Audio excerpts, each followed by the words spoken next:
Can you narrow? Whoa. Yes, no, it's not The Simpsons. It's I Got Gameplay, ladies and gentlemen. And I am your host, Michael Burhan, of course. And yes, I know I've missed the... And yes, welcome everyone to I Got Gameplay. But today is a special day, of course. It's a day of remembrance. It's a day of retrospective. But before we do that, before I introduce our co-host, before we do anything else, I just want to basically speak candidly from a moment and of the passing of a dear friend, a mentor, so to speak, and a gentleman who was highly regarded by the YouTube and gaming community. Just quickly, just pay our respects for him, as yesterday was a day of mourning, and today will basically be a day of celebration. I want us to have a 1 minute, to everyone out there, just remember what he said. The words that always kind of mirrored very strongly from him.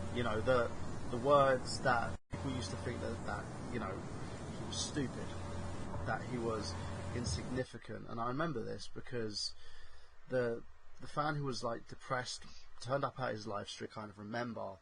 And hopefully when you think of Justin like I do, you'll remember this. You are important, you mean something, and you're going to go out there and you're going to do something wonderful. Rest in peace, Justin Juwario Carmichael.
Now, the show is going to be dedicated to the memory of Justin, and as we move on, let's basically introduce you to our co-host tonight. Tonight, we have the gentleman who's a part of Burhan and the Boy.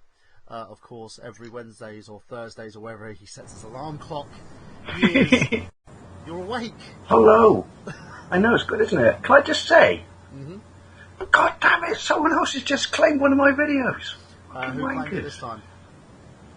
Grey Tech. Yeah, just dispute. Claim my contract. Dispute. What's on the it? title screen. Yeah, tell Grey Tech to go fuck themselves. Grey Tech, go fuck yourselves. Speaking of someone who likes to go fuck himself, he is the host of the Untitled Movie Show, and also our expert of all things cinematic. He is... Thank you, everybody. I think he just did his I'm sorry, I've had a bad day and I'm getting drunk for this show, so if you don't mind, I'm just going to pour this can of Apple Rita into a cup right now. He's doing his best. How you guys doing? I'm glad to be back on a live show. Oh, it's glad to be back. What's the day been like, Miguel? What's been happening with you? Happy about that. Just a bunch of stuff that I've had running through my head kind of came crashing down onto me today, and I've kind of been just going through it through most of the day. I would have drunk sooner, but I also dropped off my car at the mechanic, so eventually I was going to have to get back into it, really indulge myself. But at least I'm doing it here with friends, and we get to talk Max Payne, which I'm excited about because I love the series, and I'm really excited for this episode. Pain in your anus. Yeah. Well, I don't want to get too much into that. This is positive. This is a positive show. We got this sad stuff out of the way, so let's move on from there. Let's get this party started. Let's get it started. Payne Retrospective. This is I Got Gameplay. Yes, I know, I did it again. I changed. Yeah, we can do it. I don't know. I would have to actually watch the movie, but I'm pretty sure we can do a 2-hour episode on just Max Payne. It wouldn't be the first movie we've dedicated 2 hours to. Go back and listen to episode 2 of the show. We're going to touch a little bit about the movie tonight, not too much. Probably the fact that it's probably... speaking of Mark Wahlberg, actually, do you know another movie has been rated the biggest... most disgraceful movie of 2014 by Box Office Mojo? Mark Wahlberg's... You mentioned Mark Wahlberg, so it can't be Kirk Cameron Saving Christmas. Nope. Basically, even though it was a financial success, it was considered a commercial flop. No. Let me just say this right now. Transformers 4 is not a bad movie, and we did a retrospective on this. I defended Transformers 4. In fact, we're going to talk more about it tomorrow because we're going to be discussing the Razzies, and the Razzies have gone to town on Transformers 4, and I'm actually going to go to the defense on the movie. I don't think it's a terrible film. I think it's critic hipsterdom in a way that's kind of, that's kind of befallen the movie, but like I said, we'll go into that tomorrow. I can go on a whole rant about that. The second movies, in my opinion.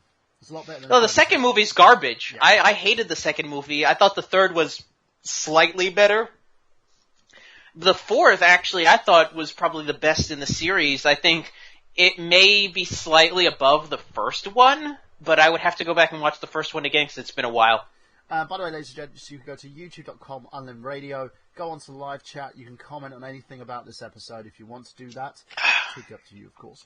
I'm going to be sharing it in several of our friendly forums out there as well, including Happy Console Gamer, Anime, Comic, Movie and Games, and also Pixels Without Borders, so check that out. And if you want to support the show, you can buy an I Got Gameplay t-shirt. Did your voice crack then, Mr. Burhan? No, you want to talk? burping while I was saying it at the same time. Burhan hit puberty is what happened. But yeah, if you can buy a t-shirt to support the show, that would be great. They're $15 a piece, or you can basically buy them for £9.99 if you're in the UK. Shipping and handling charges are $2 for the United States, and outside charges of £4 in the UK if you're a UK person. So it's still cheap, still very good, great quality t-shirts, and you get to basically go around and tell your friends that you've got gameplay. Now, speaking of someone who has gameplay, and speaking of the person I brought on the show to bring its sex appeal, but instead she swears like a sailor and brings the show down just a little bit. She is the amazing, the graceful, the knowledged historian on everything Resident Evil. She is the lovely Jamie Styles. Why didn't we have her when we did our episode on the movies? Why didn't you invite her? Yeah, Burhan, why didn't you have me on your movie show when you were talking about the movies? We did a retrospective. No, hold on. Let me go back on that. We did a retrospective on the Resident Evil movies. We did one like 2 weeks ago. Yes, if I'd have known that, I would have invited you on. I saw that. Yeah, she actually handled the I Got Gameplay show. I did give you a shout out on that show because I did say you handled the I Got Gameplay Resident Evil retrospective, which you did, which included myself, you, and a gentleman who I want to say a very happy engagement to, Mr. Megaran himself. Well, look, I'll do a second episode later down the line if that's the case, because that Resident Evil episode didn't go too well. We didn't have many guests on there. I mean, we had Rudy on there, and Rudy was great, but he was out of his wheelhouse. But get back to me at the end of the year. Let's see how we feel. After I did that episode on the movies, I had to take a long shower. Just so that. It's fine. Don't be cheap with water. Yeah, it was just... I just had to get Mila Jovovich off of me. Seriously, I had to get the Mila Jovovich out of there.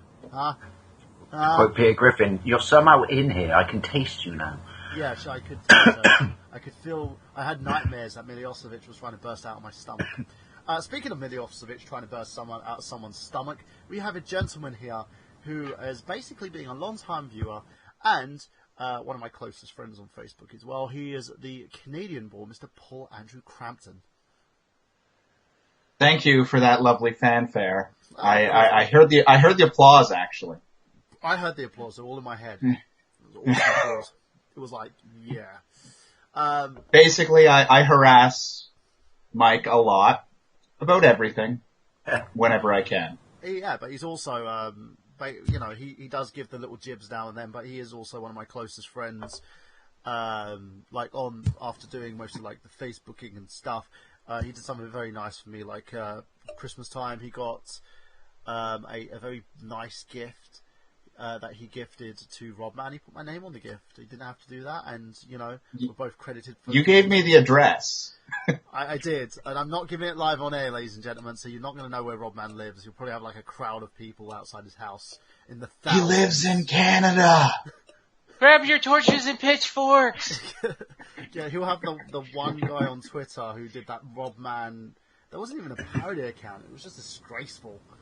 Who did that crappy Robman Disgrace account, like follow him to his house and go, "I don't like you." Wow, weird. Well, give us a kiss. Yeah, give us a kiss, lad. Trolls, they keep trolling. Speaking of trolls, they keep trolling, of course. Let's go on to our news segment, because, we need to talk a bit of newsies and stuff. So, shall we do that, ladies and gents? Well, gents and lady. Shall we basically talk some news? Huh? Shall we? Can you feel it? Go for it. Do it. Feel it up Do in it. here? So, Mr. Miguel Leon, what's in the news this week? Oh, hello, Riley.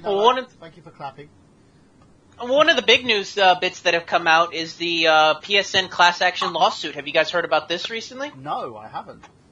There's actually a big lawsuit coming out revolving around the PlayStation outage of 2011. You guys remember that whole big leak where millions of people's credit card information got leaked out from the Sony network, and it was down for about a month and a half? Yeah, including mine. Well, Burhan.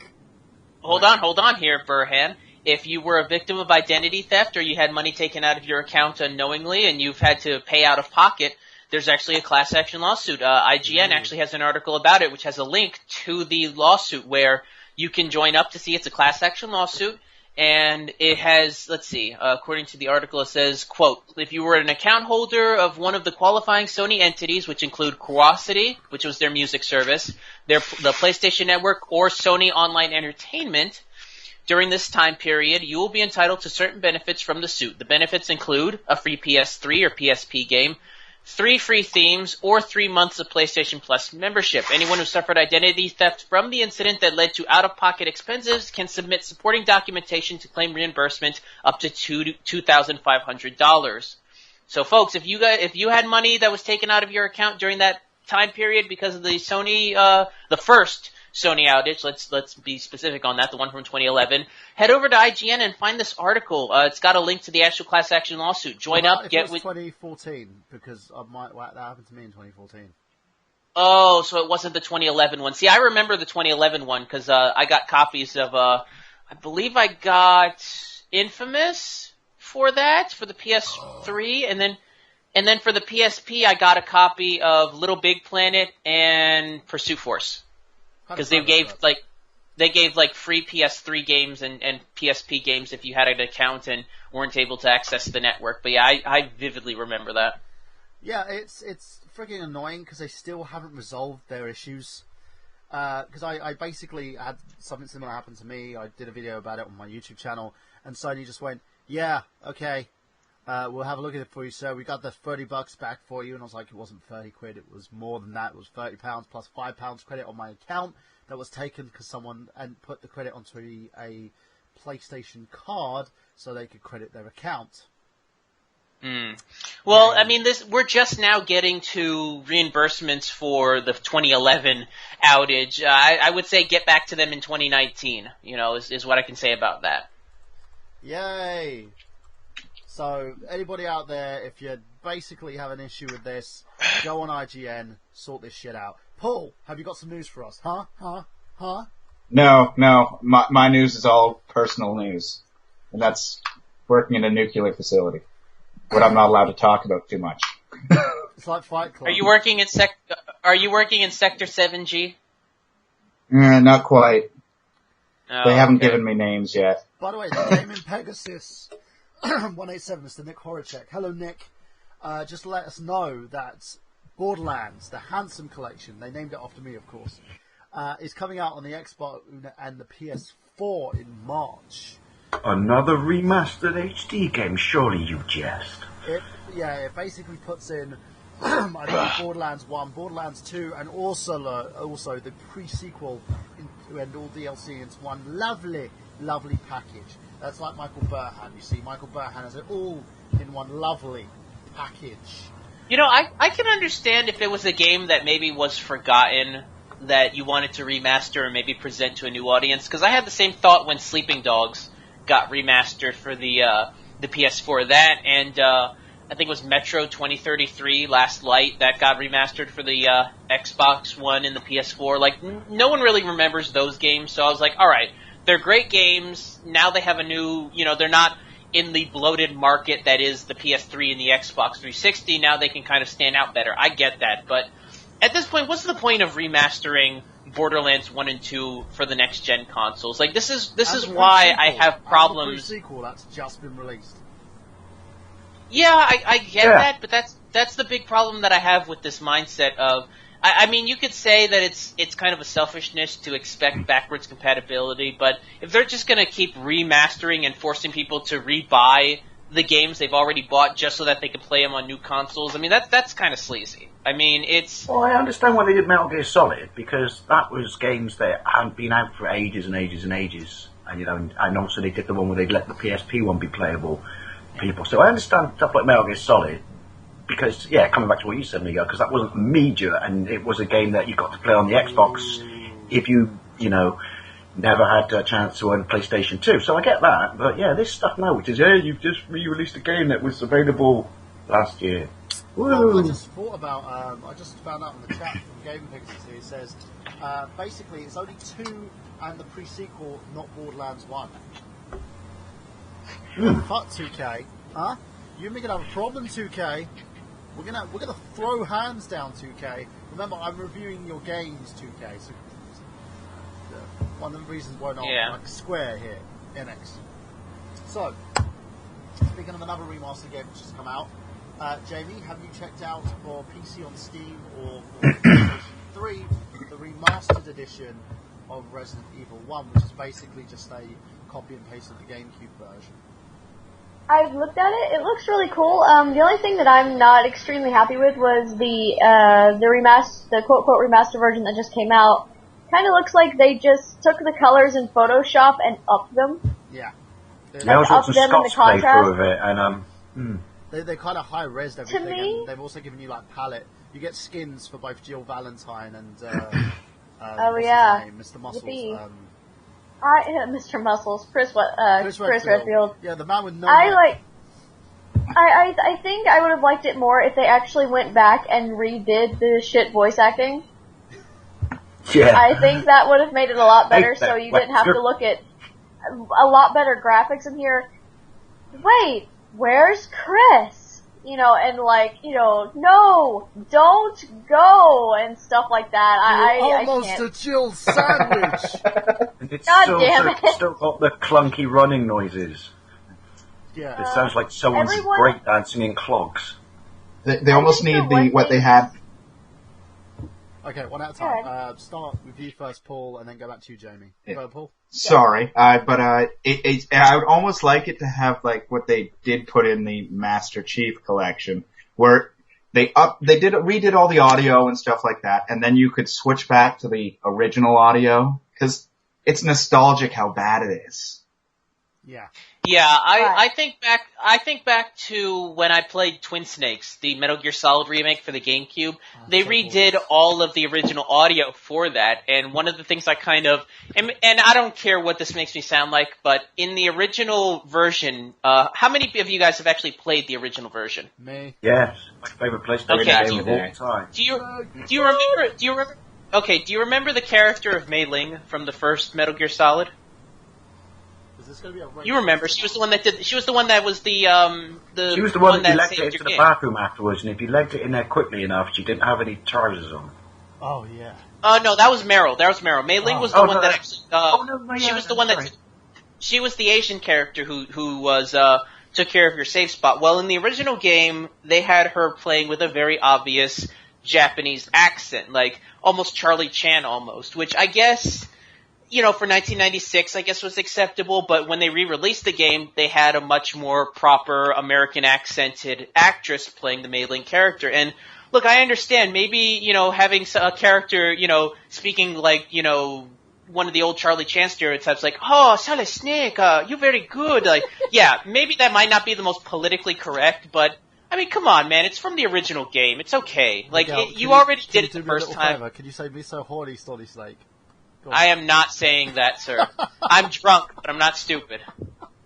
You can just also wait a little longer. Eh? Wait a little longer. That was a little extra bit they put in there because obviously it was Nintendo. Was when you get to the lab, before you fight the ninja, there's a little Yoshi on the desk, and if you shoot it, he squeaks and jumps. I thought you were going to say the little extra they put in was her going... They changed some of the dialogue as well, didn't they? They didn't just change the voice acting, they actually changed some of the dialogue. I forget what it was, but it was a big contention amongst fans. I honestly didn't notice. I noticed a bit what you were talking about. Completely unrelated to that, though, but I do think it's criminal that in the new Metal Gear game, it's not going to have David Hayter voicing Snake. Well, apparently it's there's a reason. There is a reason behind it, but we'll get into that in a little bit. Jamie, you were saying about Resident Evil? Yeah, I think the one thing that really it kind of annoys me, I guess, everyone is really just talking about how Jill's boobs bounce in the game.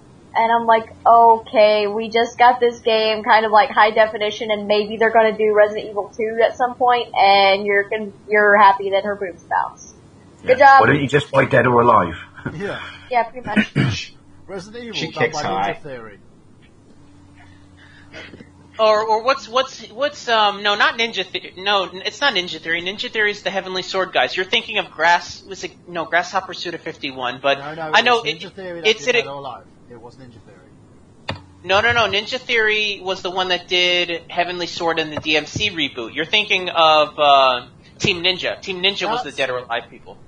Yeah. Yeah, I like Ninja Theory. Ninja Theory is a company I really want to see move forward and really get some new properties, because I don't care what anybody said, I like the DMC reboot. Speaking of Ninja Theory, they're basically re-releasing again under the PlayStation 4 and the Xbox One the Devil May Cry game that was released on the last gen, 7th gen consoles. Oh my god. Does anyone have any ideas left for games? Yeah, and, well, in other news, apparently the makers of Hyrule Warriors, Tecmo, want to have a crack at other Nintendo characters and turn them into kind of a Dynasty Warriors type of game.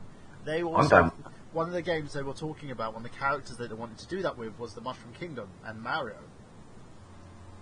Imagine if they're gonna do that, I would like them to start with like a DLC of putting Mario into Hyrule Warriors. That way we can see it in action before they build a whole game around it. I've had an idea for a Luigi game for years that nobody has seemed to really capitalize on, and I kind of know why.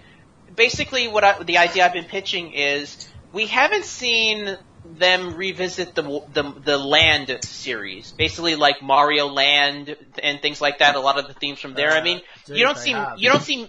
Super Mario 3D. No, I don't mean just using the name. I'm talking about the enemies, the characters, things like that. And supposedly the reason is because Miyamoto didn't have direct connection to the original Mario Land. It was Gunpei Yokoi who developed the first. Yeah, he the developer of the Game Boy. He developed the first Mario Land. So Miyamoto has not used any assets like any of the original characters. I think the only one that survived that series was I forget, Daisy. Daisy's the only takeaway from that series. But I've always wanted for years for Luigi to take over that. Let's get the villain from the first Mario Land, bring him in. Let's give Luigi a submarine and the Sky Pop, the plane that for some reason they refused to use in any of the other ones. Like, I loved Mario Land. I would love to see Luigi get his own dedicated game and not be, shoehorned. Sloppy seconds. You might as well go the full fucking stretch.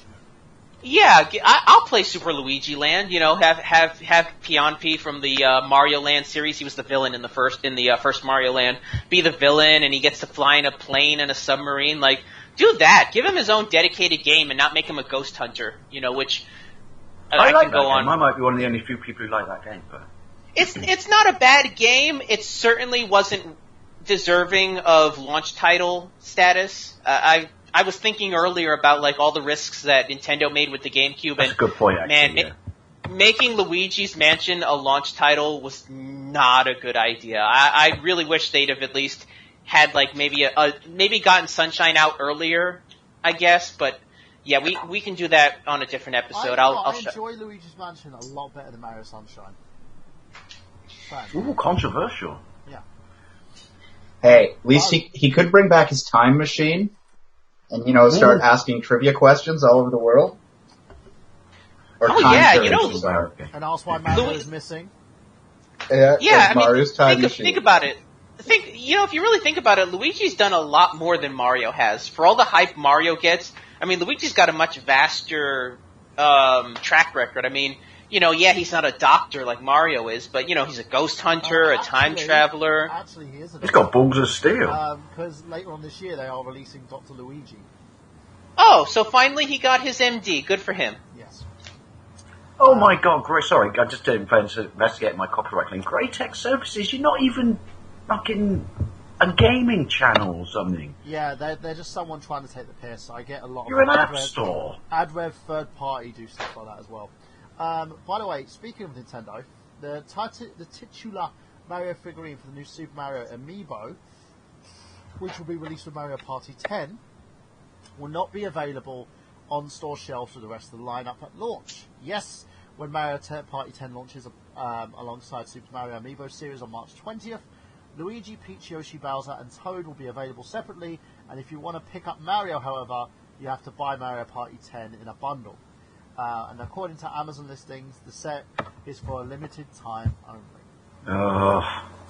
That irritates me. If you can unlock the levels of Mario Party 10 with the existing Amiibos that you have, I think you can. I just think these are just a different. They're probably the same type of Amiibos, but in different poses. But I'm so far up to here with the Amiibos at the moment because it's. Whoa! Burhan having it up to here with Amiibos. Weren't you singing their praise like less than a month ago? I am, but I just think Nintendo are being arseholes for basically printing them as limited. Because my issue is not the Amiibos themselves. They're automatically inflating their market, basically. Yes, and the fact that Nintendo need to meet the demand of these things, because if they do, they'll make a huge chunk of money for themselves. But as a company, they're releasing them so limited and in different stores that you have, like, it's been proven, stores like GameStop, Walmart, are holding variations of these things back so they can release them as pre-owned and up the price. It's shady, extremely shady, and Nintendo are doing nothing to, resolve this situation. And all they need to do is flood the market with them. That's all they've got to do. Make enough so that everyone has one, so they don't become so limited. If you get the first run, reprint the fucking figures that are so popular, get them out there, and stop these bloody resellers from selling these at extreme. Like, I saw a fucking Kirby, for like £80 on the store shelf. Sounds like a good deal to me. In an actual store, fucking hell. It's shelves. It's ridiculous. It's supply and demand. It's kind of one of those things that you have to. The comic wars of the early 90s is what it does, which is a limited run, then reprint and reprint and reprint and reprint. But the thing is, they're not even reprinting them. They're just releasing them on a limited run, saying that they're not going to release any more, and people are fucking worried. And because people get worried, it ups the demand, and these stores take advantage of that, and it's got to stop. And then what happens is they re-release them and flood the market again. It's Disney is notorious for doing this with their movies. I mean, how many times have we seen them re-release, quote-unquote, re-release of a title from the Disney Vault? Yeah. And, it's like a limited time, pick it up, and it's like, it's one DVD that's like $30, and then, you better pick it up before it goes away. It's shady, but it comes with the trade. I mean, when you've got a product people want, I mean, you're going to do everything you can to, milk it for all it's worth, and, it's shady, but it's their own product. It's not like they're doing it with a proprietary, thing. I have a copy of the Fox and Hound DVD from a few years ago that actually is worth on eBay, and it's a UK one, about 30 quid.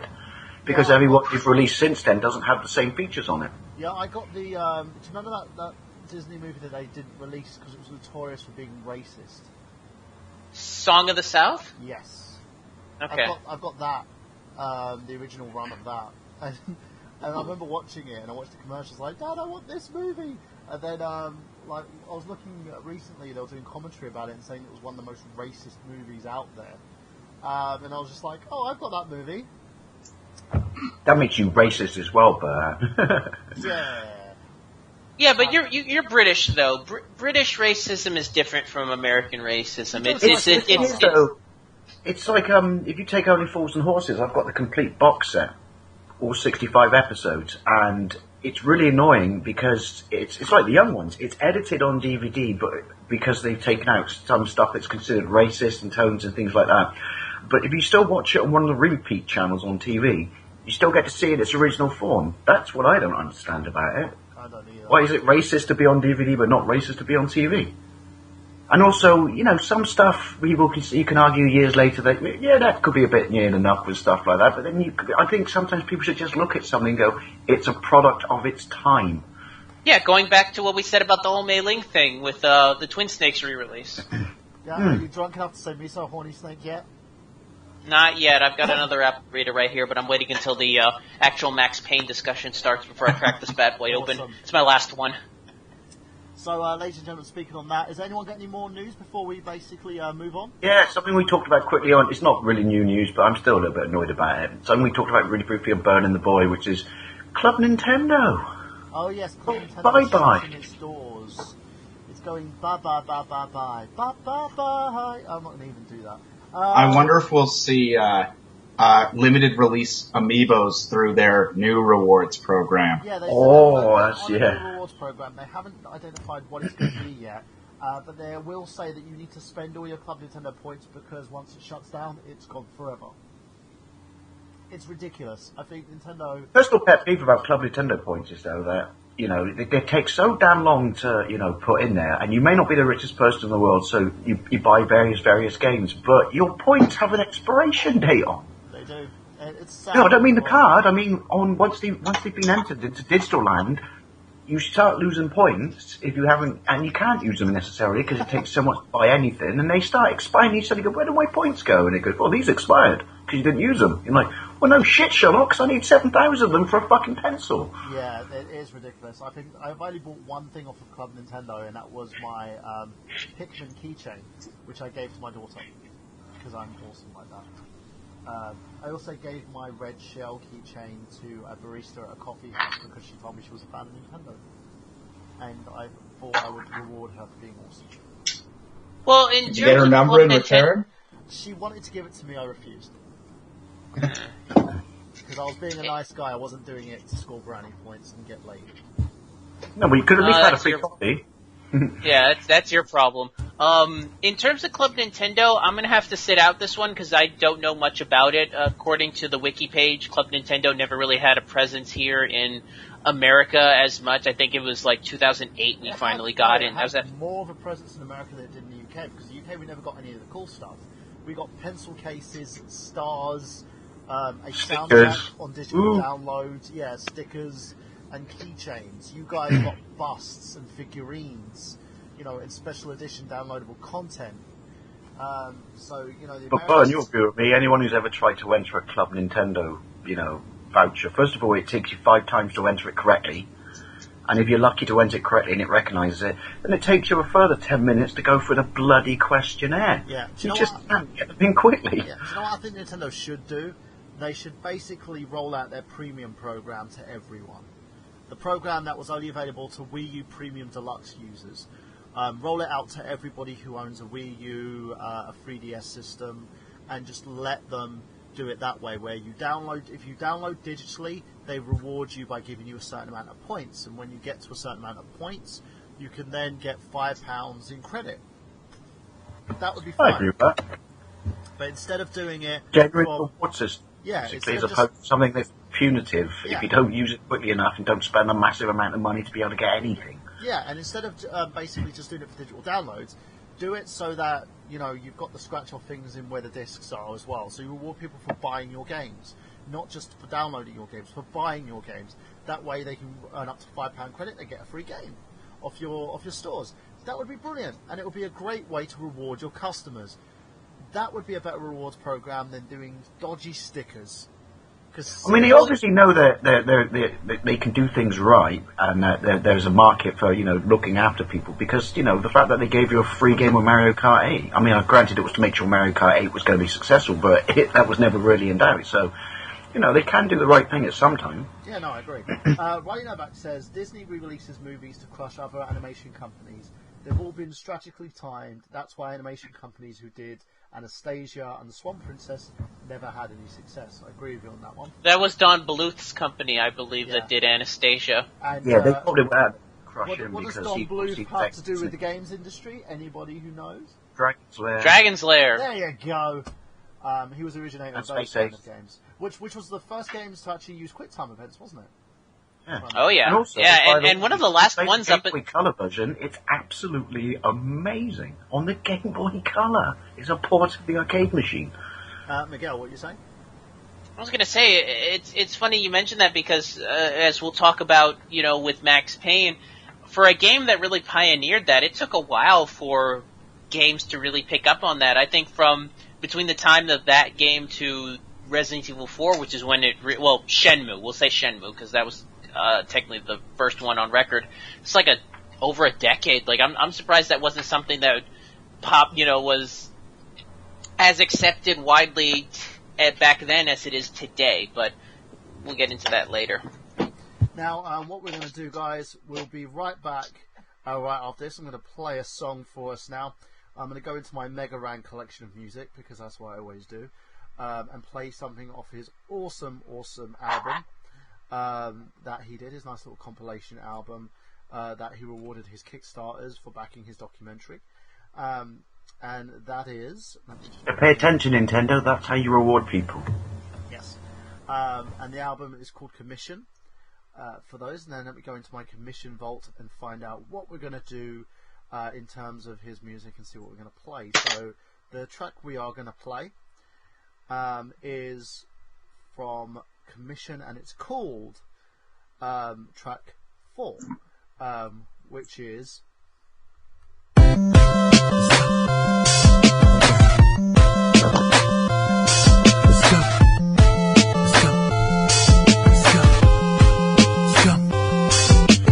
Welcome to the Mega Man Show. Let's go. Welcome to the Mega Man Show. Let's go. Off to a place, big out space, when nobody ever remember before. Welcome to the Mega Man Show. Let's go. Welcome to the Mega Man Show. Let's go. Off to a place, big out space, when nobody ever remember. Yeah.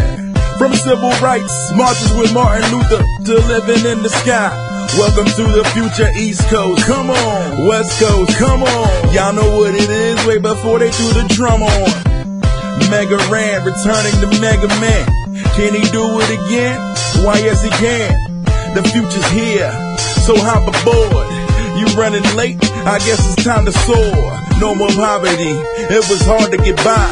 Now ain't no stopping me, I'm like Marty McFly. Life is automated, everything is enhanced. Kept an open mind, glad I gave it a chance.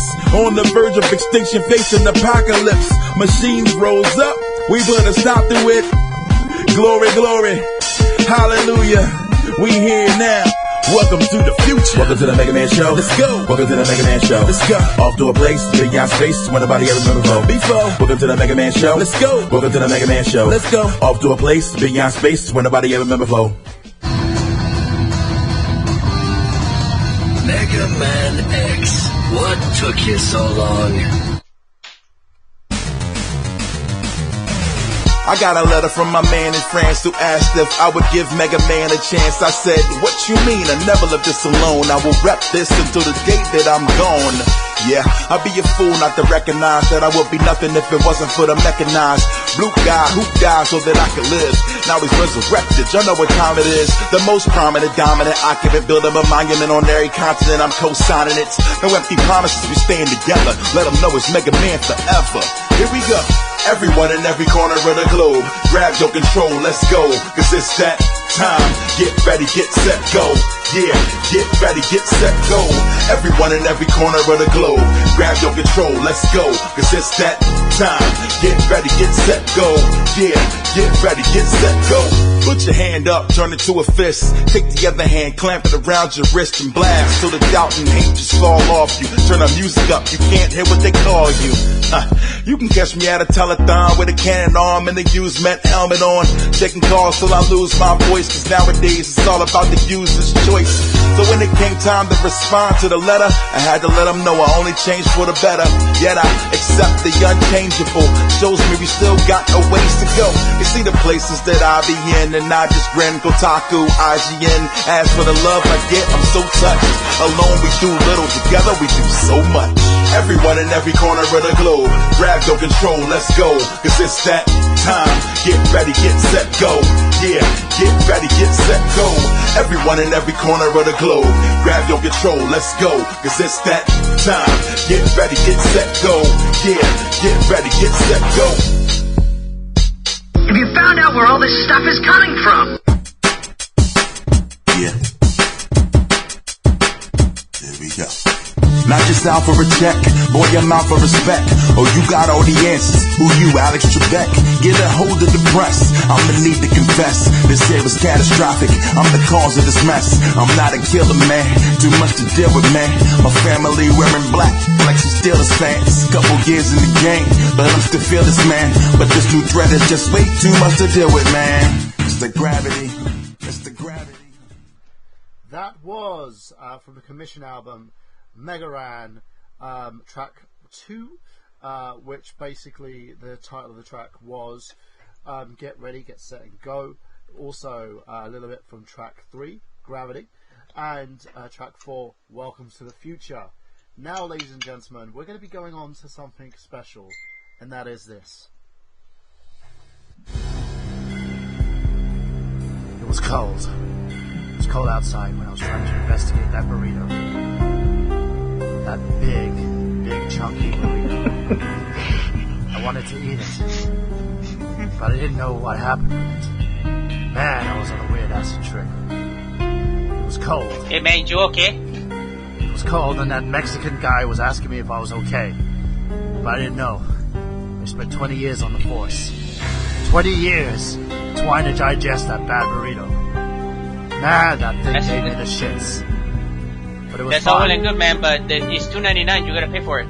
He's asking me if I want to pay for something. I don't know why. But now, as I progress, I'm kind of digressing at the moment because I'm really got the shits. So I sit here and I Does think. Max Payne shit in bullet time? Sorry. I think about this review. And I think about trying to figure out what the hell this game was about. While I sit here on the job, having this bad burrito get out of my system. Oh my god, it was really bad. So much angst. So much angst. Yes, ladies and gentlemen, if you haven't figured it out, we're talking Max Payne. Was that any good, guys? You think I was no burritos were harmed during the making of this video. No burritos were harmed during the making of this monologue. It was all right, but not enough Frank Miller metaphors to really carry me. Yeah. So let's talk a little bit about Max Payne. Miguel, you know about this game. This game was kind of a different conception, so to speak. It was basically created by a studio that was famous for another game franchise. Can anybody tell me what that franchise was? That would be Duke Nukem. 3D Realms, Duke Nukem. 3D Realms was the publisher, but the producers were known for an Xbox exclusive. Can anyone actually tell me what that exclusive was? I know Rockstar was the developer, or at least they were the ones credited by it at that time, but let me think. Let's see. No cheating.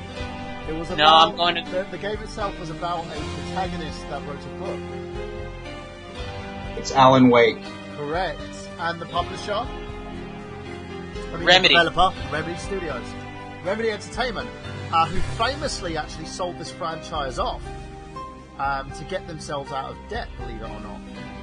Well, they sold so they sold Max Payne off. They sold Max Payne off to Rockstar, pretty much. And they basically went on to introduce Max Payne 3. So what we'll be doing today is we'll be touching on Max Payne 1, Max Payne 2 and Max Payne 3. Oh my god, it's basically True Romance, but in video game form. Pretty much, and Max Payne 2 actually had the title of a noir love story. So we'll talk about this quite candidly. Now, Miguel, tell us your first experience with the Max Payne series.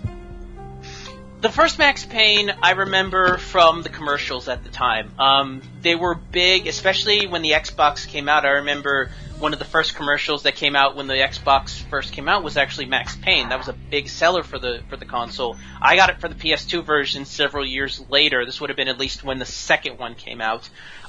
Max Payne, to me, did for shooters of that era what Die Hard did for action movies back in '88. It was one of those games to where you look at shooters back then, at least third-person action-adventure shooters before Max Payne came out, and shooters after Max Payne came out, and you can clearly see the lineage that Max Payne set. It pretty much set the standard for... Everyone had to play it was. It was almost like, you look at it now, you know, compared to today, and you wonder what's the big deal about it. People don't realize no games really had that style, that dual-stick, first-person shooter-esque style, because up until that point, I think dual-stick gameplay on the consoles was still relatively new, so you didn't have action-adventure games back then playing like that. In fact, I think the closest came out back then was probably some of the games on the Dreamcast, and that was single-stick with, you know, the face buttons. Max Payne was a huge wake-up call for the action-adventure genre, and no matter what you can say about the series moving forward, you can't deny the effect that game had. I mean, I remember all of the Max Payne knockoffs after that. In fact, I played some of them, which I'm actually a sucker for Dead to Rights, but to me, Max Payne is... I love that game, thank you. I do love Dead to Rights. Dead to Rights is a very underrated title, but I do admit it did crib from Max Payne a lot, and you know, Max Payne to me is one of those games that really deserves its place in terms of action-adventure shooting, and I think was really the standard bearer up until probably Gears of War, you know, which set up that kind of over-the-shoulder style, but before that, yeah, I remember the glut of Max Payne knockoffs back then, so I really do love Max Payne for what it started. And that's the thing, when you look at this game, it was very much a pioneer. Remember the Entertainment set out to make a game that was a different experience. You know, they didn't want to make. They set out to make an experience. Yeah. Period. And they were basically making a film noir in the sense of representation. This game had all those elements. Now, the story behind Max Payne 1 was Max woke up in his house with blood. No. Max Payne 1 starts where he's a cop. He's just a regular cop. He comes home from work one day, and his house has actually been taken over by hoodlums that are hooked on the drug Valkyrie, which is the main drug of the series. They end up killing his wife, his newborn child, which was kind of messed up. That opening scene where you walk into the child's room and you just see that bloody lump under the blanket with that Rockabye Baby music playing in the background. In this country, by the way, that opening scene had parent groups go mental in this country at the time. It's like, oh no, yeah, I mean, even back then, I thought it was kind of rough, you know, that moment was in there. But yeah, it starts off with him basically killing the hoodlums that killed his family, and from there it kind of devolves into, you know, a film noir type, very similar to like a Frank Miller almost Sin City based, you know, which I would not be surprised if Frank Miller's initial run on Sin City was what influenced a lot of the story elements of this game. I would definitely agree with that, because I think there's a Frank Miller influence on this. Do you know the panel by panel story that they did on this? You know, it was done basically because they needed to save space on the disc. And it caught on. It basically became a big thing with the fans. The fans loved this. You know, they felt it was groundbreaking in a sense. They won a whole load of awards as well. It actually won BAFTAs for this game, based on the fact that the storytelling was so good. They would, you know, they told the story by going by panel.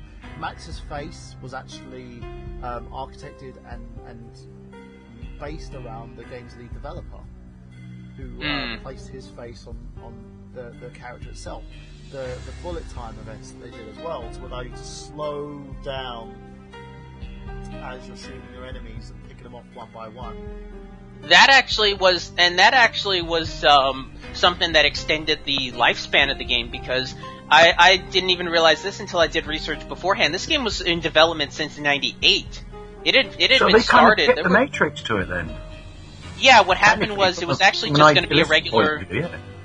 Oh, It was wow. the bullet time aspect was actually put in after the fact, because what happened was I saw the original trailers, the '98 and the '99 E3 trailers, and yeah, it just looks like a standard run and gun. It wasn't until the '01 trailer where they really pushed the bullet time setup, which, like I said, I mean, no game was doing bullet time before then, and then after that, you saw it in every game. It goes back to what I said about being a pioneer, is it really, when you think of bullet time, in terms of games, you can't think of anything but Max Payne. Max Payne was the originator of that, and no one can take that away from him. But so basically, if that game never came out, then stuff like Red Dead Redemption would have been a completely different experience now. Well, again, Red Dead Redemption was made by the same developer. Oh no, I know. Same, But I'm saying, production company, which was, And I do want to point it out before you move on, I'm really sad that they never got a Dreamcast version out, because that was originally in the plans. Yeah, there was a Dreamcast version in development. Yeah, they scrapped it when the console got discontinued, but man, I would have loved to have played a copy of Max Payne on the Dreamcast. I'm hoping it pops up one day, like somebody buys a dev kit, and it just happens to be like a beta version of Max Payne on one of the dev kits, and they just release it as a ROM. Like, I'm keeping my fingers crossed on that. the thing about it as well, this game is not for the faint of heart. It's full of torment, it's full of pain. screaming baby level that absolutely messes with your mind. Yeah, and it does mess with your mind. And the fact that the way that Max actually heals up in the game is he takes painkillers, which was another thing that they had an issue with. Michael Bruce had an issue with over here was the fact that to heal your character or just basically patch him up, he was taking tons and tons of painkillers in order to get him through like the levels. So what did they have you guys, what did they reskin it with like Coca-Colas or something? No, they didn't reskin it at all. There were issues, but One of your 5 a day. it was actually, the game was rated, I believe, over here, was rated at 50. So it's a big thing, These Flintstones chewables will keep my pain down. Pretty much. But the themes of the game, most of the elements of the game were named for figures of like Norse mythology. Max Payne, the Valkyria drug, is a military performance enhancing drug that turns its users into adrenaline-charged killers who experience hallucinatory images of death. The Valkyries of Norse mythology were warrior women that watched over battlefields, the choosers of the slain, who took those who died with valor in the game. Project Valhalla is the governmental conspiracy that developed Valkyria and enhanced the combat effectiveness of US soldiers and secretly teased during the Gulf War of 1991. Again, you can see that element was heavily lifted probably from like stuff like Jacob's Ladder. Great movie if you haven't seen it. I think you should see it. In Norse mythology, Valhalla was the afterlife of those selected by the Valkyries, and those who populated Valhalla would fight for the Norse gods in their wars. The computer network in Valhalla base is named, excuse me for getting this wrong, Yggdrasil, referring to the tree that connected the 9 worlds of Norse cosmology. Yggdrasil? It's pronounced Yggdrasil. There you go. Yggdrasil. The Aesir Corporation, mentioned frequently in the game, in the primary source of the Valkyria drug, it is named from the primary pantheon of Norse gods. The Aesir, the head of the Aesir Corporation, named Nickel Horn. In the myths, I'm going to basically mess this one up. The Gajala Horn. Am I right? Am I wrong? Sorry. I will take your word for it. Was sounded to announce the start of Ragnarok and the Norse apocalypse, the battle between the Aesir, named the Ragnarok is a play of words, basically. The great snowstorm that takes place during the events of the game is referenced to film Bouvetir, the epic winter that precedes Ragnarok. So you can see the many elements and themes that they've used and they've researched to actually implement into this game. So I didn't know that they actually did a whole bunch of Norse mythology stuff for this game. I know what I'm watching this week. Well, we'll get to. If you're talking about the movie, we'll get to the No, movie eventually. No, the Let's Plays probably of that. But I have to watch Walkers. The game itself is rather cheap on Steam if you have a good PC. Well, if your other half has a good PC, because I know your one's is terrible. Yep. That thing switches off in a heartbeat. Yep. The Anglo-Saxon version of Odin, a major god of Norse pantheon. His eye patch also references to Odin, who sacrificed his eye for the wisdom and knowledge. Max meets him in the inner circle of the Asgard building, which, Asgard, Norse mythology again. The DAA agent Alex Boulder, who was shot by his partner BB in Norse mythology, as Boulder was killed by Sprig or arrow or mistletoe that was shot. Max's own bullet time abilities seem to mirror these of the Berserkers, the Norse Viking warriors who drove themselves into such a frenzy when they entered battle, and they seemed superhuman strong, fast, untiring, and unable to feel pain. The theme of Payne's necklace is the Viking longship. Now, development of this game came when Remedy Entertainment developed the idea of a third-person action shooter game in late 1996. So imagine that, 96, after completing Death Rally, their first game inspired first by Loaded, and then the success of Tomb Raider, although determined to avoid its horrid camera system. According to the game's story, the scriptwriter Sam Lake, for him, the starting point was the archetype of his private eye, the hard-boiled cop that would be used in the game with a deeper, more psychological story. A game prototype or design document for the project that was working titles Dark Justice and Max Heat, a wordplay, the TV show called Dick Justice, and the porn film Max Heat were both featured in Max Payne 2.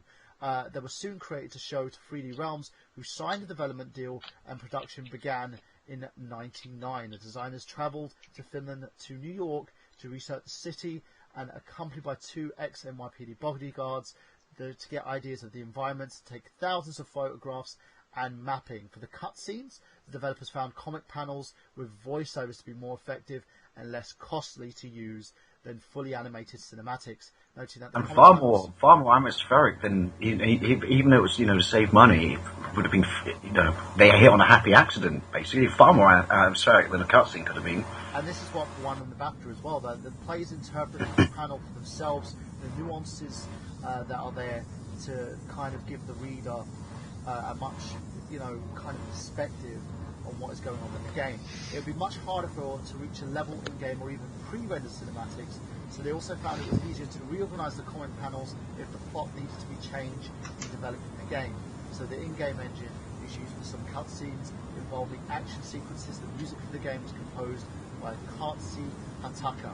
Remedy used their own game engine, which was dubbed the Max FX, or Max-FX in development since early 97, and the only game to use this engine were Max Payne and its sequel, while the Max FX level editor was also included in its release.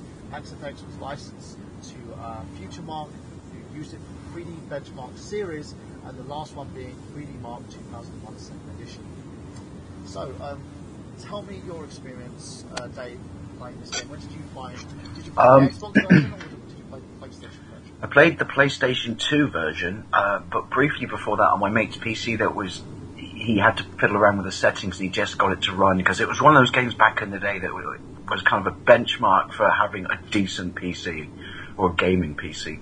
And we just all in awe of it. I'm like, this game looks amazing. And then it came out on the Xbox, which obviously was Microsoft. And I'm like, oh, this game's even better. And then I finally got it on the PlayStation 2, which suffers compared to the Xbox, not massively, but I just remember finally being able to get my hands on it, because it was just such a big deal at the time. It was just something else. It was like, holy shit, I get to do Matrix stuff, I can dual wield, it's an adult game, it's gritty, it's not made for kids. It had a really, really, something you don't get these days, a really decent campaign length, because it wasn't about online. It had a really, it sucked you in story, and yeah, even though I had to experience it on the PlayStation 2, I absolutely loved and adored it. Although I do remember a cough back in the days when I was at college, and if you pretend this is How I Met Your Mother, we used to have a lot of sandwiches. I remember playing that level where you're doped up in it, and you go into, you literally open a door and walk into a walkway of guts, and there's just continuous screaming baby noises in the background. I just remember thinking, I remember that beyond scene, yeah. Fucked up. But it was, and it's like, when you go, it was a wake-up call for everyone else. It's like, people, we've just set the bar, right? Anything, you're going to do after this, pay attention. We've already done it, and we've done it better than you could. And it was, and my first experience was PlayStation 2 or not, which was generally considered the weakest version. It was still an absolutely fantastic game. There is actually gameplay of Max Payne 2 on my channel, and there is actually gameplay of Max Payne 1 that's been there for almost a year that's just sat to unlisted for some reason. In honor of tonight's stream, I might make it live. What about you, Paul? What was your experience with this game? Well, going back, I played it on the PC. At a friend of mine's place. I mean, we used to, that's where I'd go because he always got the games before anyone else because he had lucky parents. You needed he a had good PC, parents. didn't you? Right? You needed a really good PC. Yeah. And, just the atmosphere of the game, the way you play it. I mean, honestly, I played through it there multiple times. And with the PC, they also had, there were the mods you could get for it. Especially the Matrix mods that added so much more combat ability to it. That was, PC was considered the superior version as well, wasn't it? Well, because they could fix things. Not like Well, it was originally originally- there. Here's the thing, it was which is Okay, one at a time. Miguel first. Here's the thing, it was originally made as a PC title, so it doesn't surprise me that would be the stronger version, because that's what it was made on. It was made to be a PC game, and just happened to be, ported to the consoles. So it doesn't surprise me that that's the stronger version, because that's really the bread and butter version. The other versions are kind of just, Fallout almost. Go ahead, you can move on. I agree.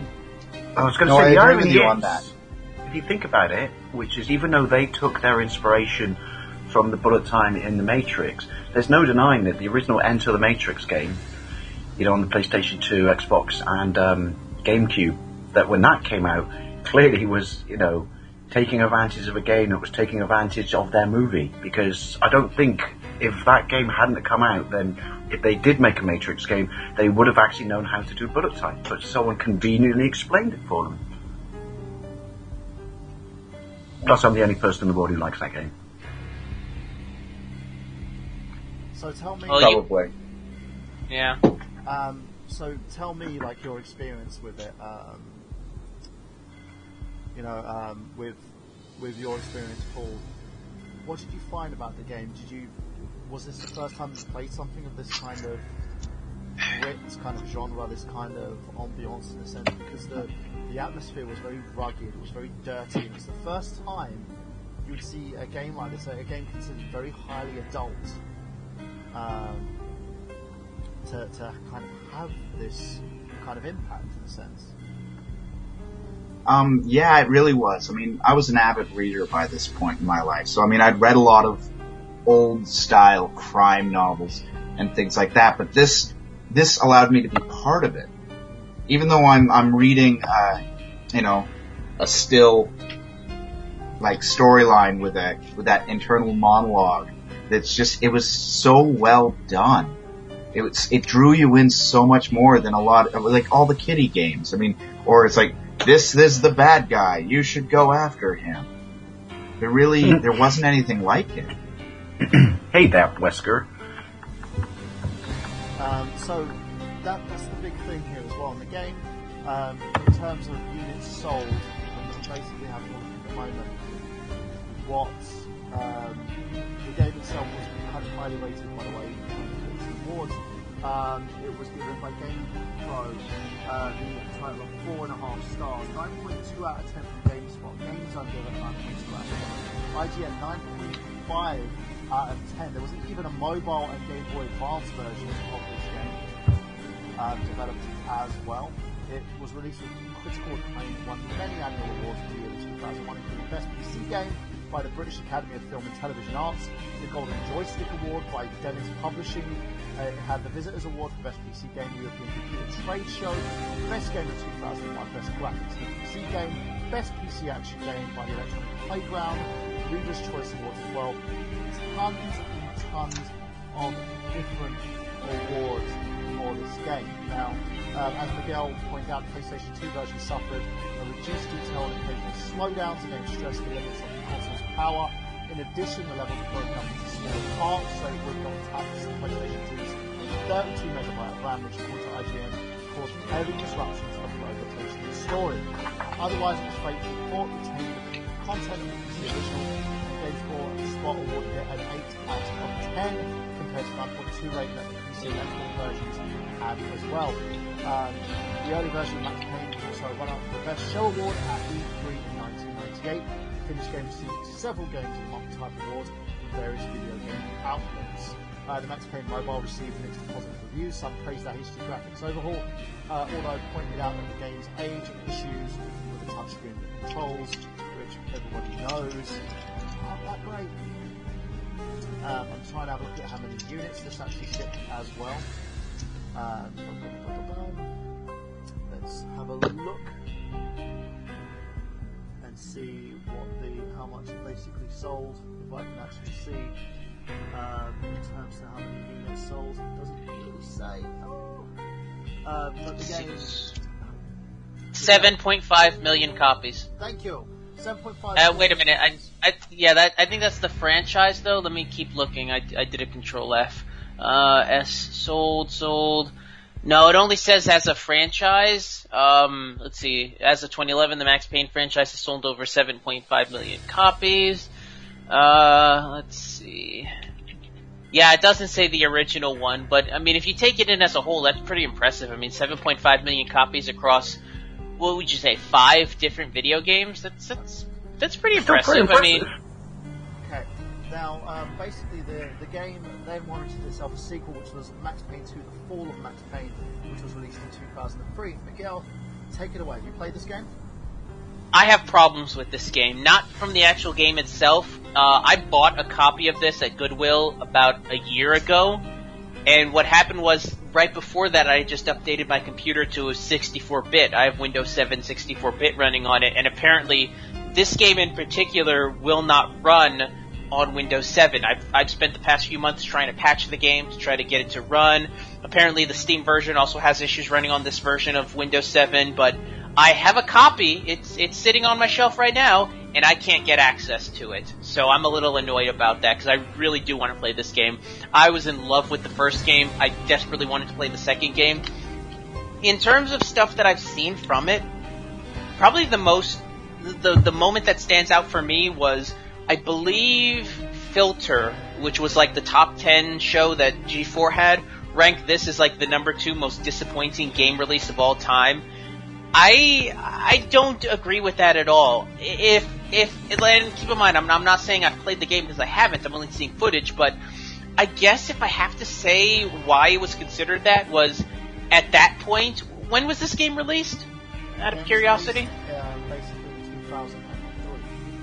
Okay, it was 2003. I'm assuming by that point there was enough glut of copycat games and games that, like I said, it created a standard that, even though, from what I've seen, the second game is basically just a high-res version of the first game. It's got better graphics, it tells the story a little bit better. I think people were just kind of disappointed in the fact that it was just an upgraded version of the first game. You know, that it didn't really bring anything as new as the first one did. It kind of suffered from sequelitis. And I know a lot of people had problems with the love story aspect that they put in with Mona Sachs. Yeah, because that her character for the over the whole issue that, between his wife and Charles. Yeah, and they made a love story between them in the second game. I know a lot of people had problems with that. I really do want to play this game because I love the first one.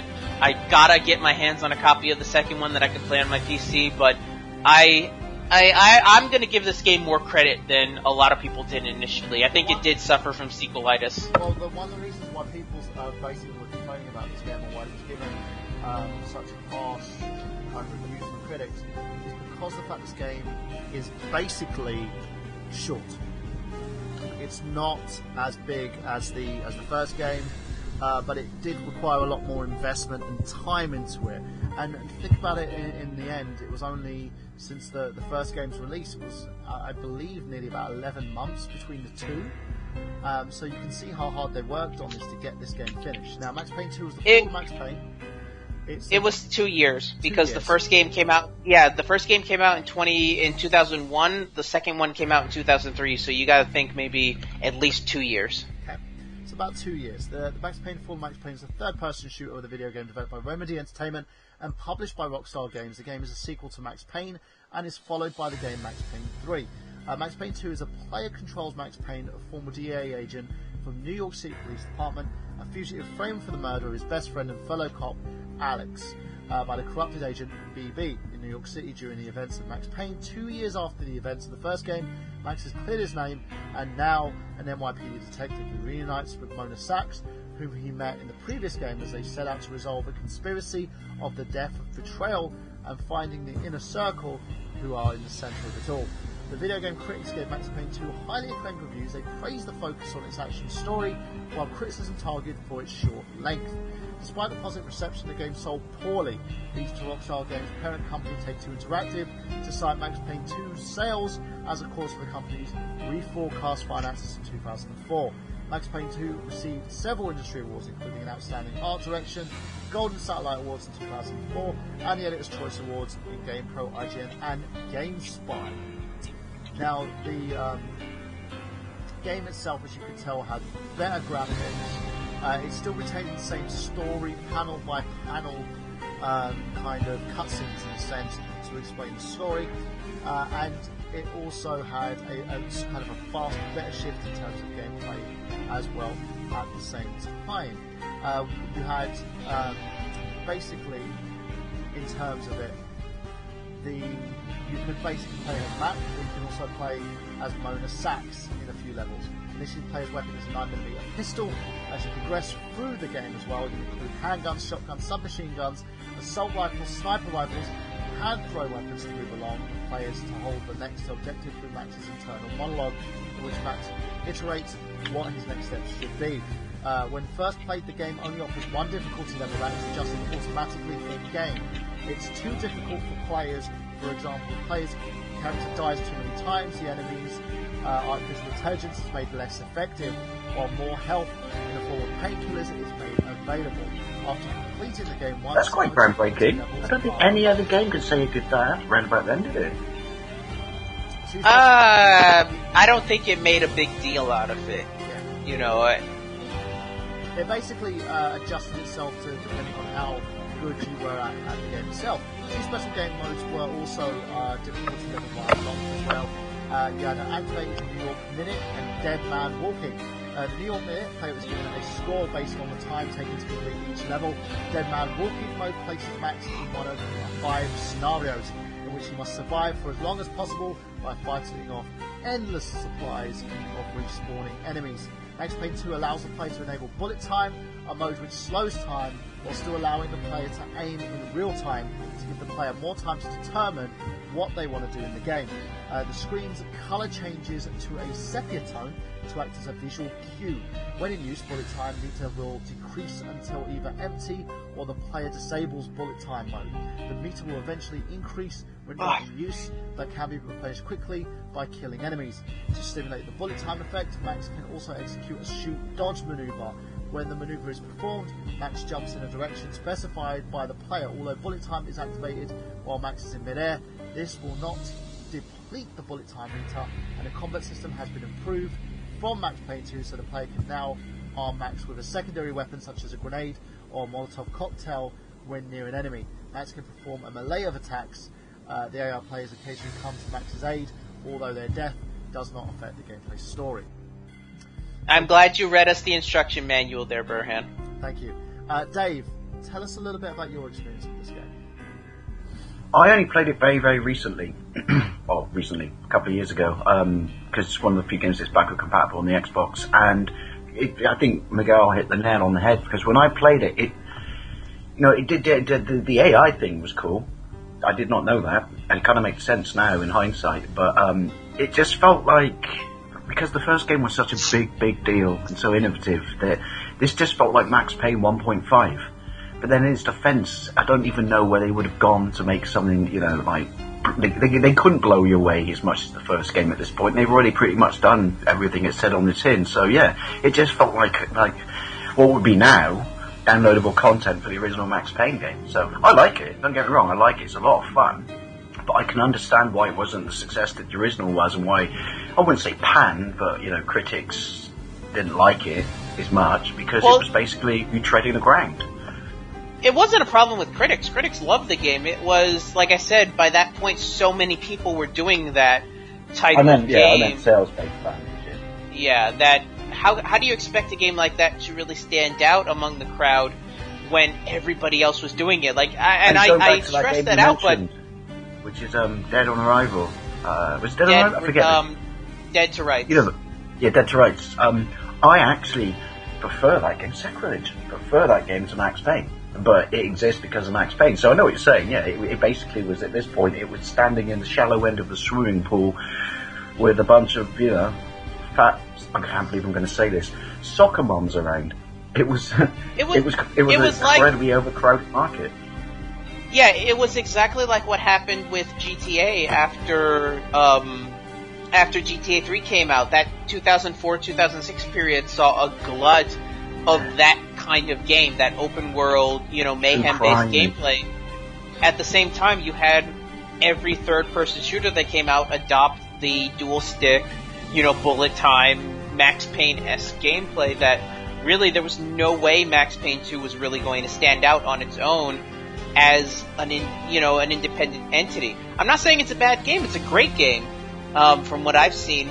But like I said, it does not shock me that it was overlooked by the masses, as they say. Well, let me ask you, Chris, did you play this game?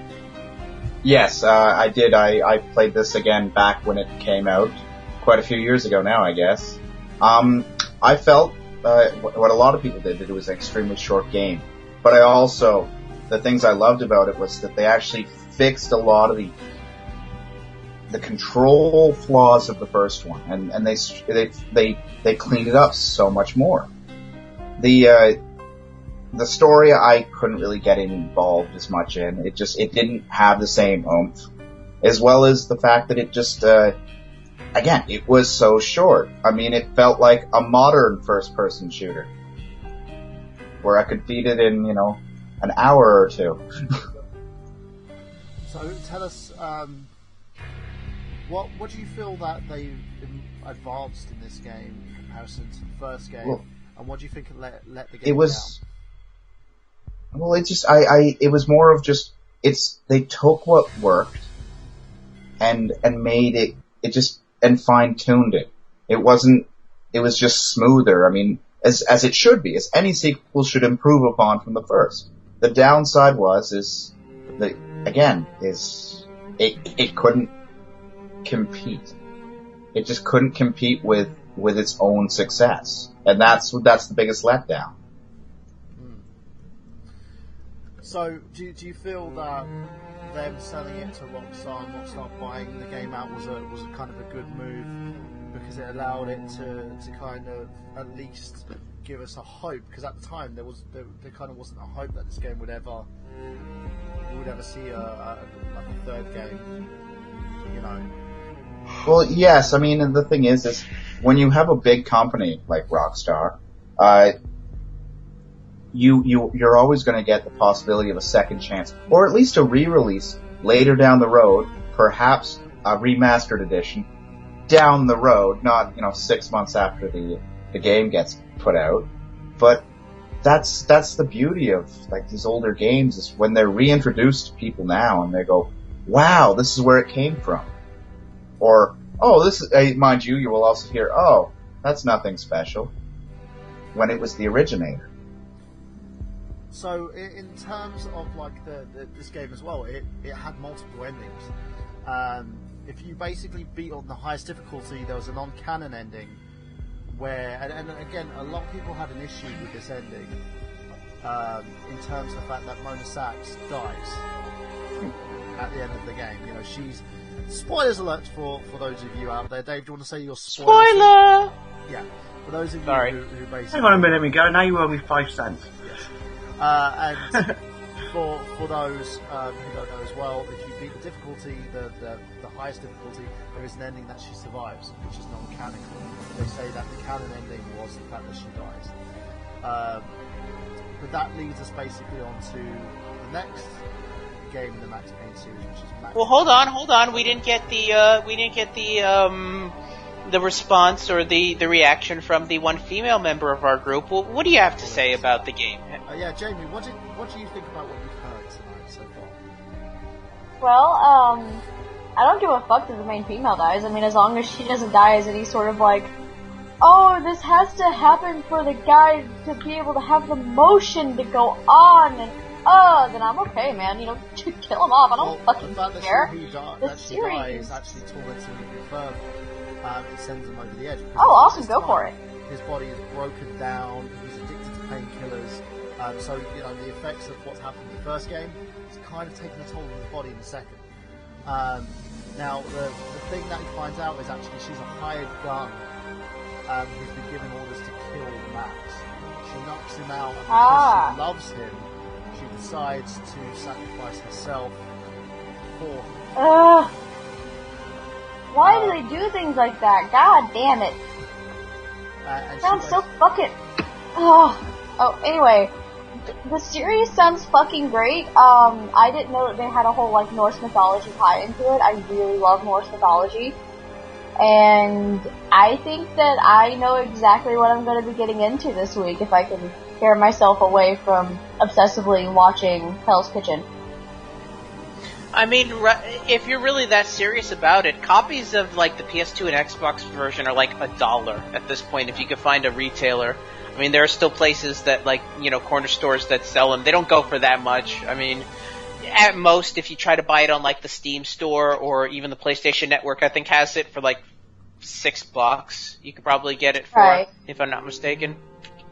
But yeah, before we move on to the third game, Burhan, we haven't heard your thoughts on this series. I mean, you've been giving us the blow-by-blow information about it. You haven't really told us what your thoughts on the first two games are. So why don't you let us know what you thought of the first two games before we move on to the third one? Basically, the fact with me is I love the story. For me, the whole thing is, it reminds me of, like, if I can attest it to anything, the Spider-Man series of comic books. Because they take a guy and they literally fuck with him. They kill off his entire family. He ends up basically being the lone wolf against the fucking police who are going after him because he's been framed for the murder of his partner. And then, what makes it even worse is he finds someone else. He falls in love with Mona here in part 2. He feels extremely fucking guilty over this fact as well, and ends up losing her at the same time. This is suicidal, the majority of what happens in there, and I'm blown away by it. The story, the panel-by-panel shots, basically the effects, the fact that the game is so playable and you can immerse yourself so much in this character that it allowed me to kind of get hooked, you know. And this is a time when I was basically at a young age that I shouldn't be playing these games, but I played it because it stood out to me, and it's amazing, very centralized, and it really brought out everything that made these games kind of tick. It took the first innovations of, like, the bullet time events, and it bettered it. You know, the fact that you could also use the kind of the sequence to refill it when you're killing enemies, it worked. The several levels that gave it, like, replay value on the fact that you had the opposite ending worked. The thing about Max Payne 2, which kind of diminishes the quality of the game from Max Payne 1, for me, is the fact that the game itself is shorter. You can complete it in probably one sitting, depending on how good you are at the game. Well, you know, and that's unless you want to, like, keep going because you want to get the ending when Mona lives, depending on how you work with that. But it's chunked full of goodness. Both of these games are amazing. In terms of the story, in terms of gameplay, in terms of the beautiful sounds, that you can hear the ambulance in the background here as well, and it shows that this is a shining testament to Remedy's legacy. Now, what happened after they sold this franchise over to basically Rockstar meant that we would never see another Max Payne game developed by Remedy, which is a shame. Because they switched to kind of helping and assisting with the next Max Payne game in the franchise, which is Max Payne 3, and they also went onto a more consulting role. Now let's move on basically to the third game of the series now as well, and talk a little bit about that. So let's bring that up and talk a little bit more about what we saw here, because again, we never thought we would see another Max Payne game in the series. We never thought we would actually see a third Max Payne game after this, because we had, I believe, before the third game was released, we had the Max Payne film, which starred Mark Wahlberg, and what's her name from Mila Kunis. Mila Kunis, who played the Russian in that. She was actually Mona Sachs. Yeah. I don't know what to say about this movie that hasn't been said. It was kind of all thriller, no filler, in a sense. It loosely based itself on the story. Wahlberg was probably the worst person you could get to play Max. He kind of didn't emote with the character. You didn't really see much about it. It just felt like it was a fast food version of the games. It's what happens when you get the wrong director for a movie like that. The director they got was John Moore, who up until that point had done Behind Enemy Lines, and after this would go on to ruin the Die Hard franchise with Die Hard 5. He is a terrible action director. He's one of these guys that likes to do the whole shaky cam thing with action scenes, and just does not realize that he doesn't have the nuance for it. So his action scenes in Max Payne, from what I've read, are terrible, and it doesn't surprise me. Max Payne could have really cribbed a lot. It's funny, the game Max Payne borrows so heavily from the works of Frank Miller and John Woo, and you would expect that to be an element in the movie, and it really wasn't. You know, it really doesn't really lend itself to the noir type of storytelling. It doesn't have the flair that a John Woo film has. It was such a letdown because it goes back to, here you have a franchise that's tailor-made for the big screen, and it just fumbled it so poorly. I agree, Mark Wahlberg was not a good choice for it, and I love Mark Wahlberg. I think he's a great actor, but he is not the guy that I would have picked for a Max Payne. He just doesn't Who have would you the have grit. picked? He kind of doesn't lament very well in terms of like the whole remorseful, tortured soul. He doesn't play it. Honestly, if you would have asked me, Thomas Jane. Yeah, I agree with that one. Thomas Jane would have been perfect. In fact, honestly, there's a movie out there that kind of echoes some of the sentiments of Max Payne. It's called Death Sentence. It was directed by James Wan, who directed the Saw series. It stars Kevin Bacon. One of my John favorite Goodman Kevin plays. Bacon movies. What was that? One of my favourite Kevin Bacon movies, and to me it was like a return to form. Watching Bacon in that movie, it was amazing. He didn't play an action hero. He didn't play a guy who would walk away from explosions. He played a dad avenging the death of his son, who gets in kind of a big accident and kills his son's attacker, and then starts a gang war with the family of that kid. And yeah, but the the storytelling style and Kevin Bacon's character, I very much saw almost a Max Payne kind of vibe from it. It's that he ends up basically pumping himself full of painkillers just so that he can stand up and get his vengeance on the rest of the gang members. But I agree. He's everything that you could have seen as a Max Payne character. That, in all intents and purposes, was more of a true to form Max Payne movie than the one that we saw. Yeah, and it really is unfortunate because, like I said, so many elements from other film, tropes were used in the first Max Payne. You would think it would just be a copy-paste kind of thing, but man, they got the wrong director for it, and it really does suffer. I do like the aspect of the angels that they brought into the movie. That was kind of unique, because let's face facts, the first Max Payne movie is not the most down-to-earth in a sense that it kind of seems a bit silly in retrospective. I remember Penny Arcade doing a whole thing about how ridiculous the story in Max Payne 1 was in terms from a storytelling aspect. So I get the taking liberties with it in terms of the whole drug, the Valkyrie thing. But man, they just got the wrong director. It really is the difference between a movie that could have been good and a movie that's terrible. Because like I said, Mark Wahlberg's not a terrible actor. If he had the right guy pushing him, he could have put on a good performance, but he didn't. And it really is sad. Yeah. And Mila Kunis wasn't too bad, though. Yes. Ladies and gentlemen, for those of you who don't know, joining us now is Mr. Sean Michelin. He's been with us in previous episodes. He's kind of one of the permanent fixtures of the show now. Sean, we covered Max Payne 1 and 2. I want you to basically give us your little thoughts on both of those games and also the movie before we move on to our final part of our retrospective tonight. Oh my god, the movie. Max Payne 1 and 2. Tell us your experiences of those first before you even touch down on the movie. Well, I didn't play them too heavily, but I have them on PlayStation PlayStation 2, I should say, and they were pretty fun. I like the whole concept of bullet time, and, true, the graphics haven't aged very well since, between then and now, but I mean, it's still a pretty solid game, I must say. Pretty engaging. It didn't get too old on me, and as for the movie, oh dear Jesus Christ, I could have taken a crap in a bucket and probably made it better than that. I mean, you had the lispy guy from Prison Break. You had, he didn't really speak much, so he didn't really lisp in this one. Mila Kunis, which, wasn't bad, it was more or less eye candy, and then, Mark Wahlberg, who just looked puzzled through the whole movie, as Mark Wahlberg does. There are some good movies he's been in, but this wasn't one of them.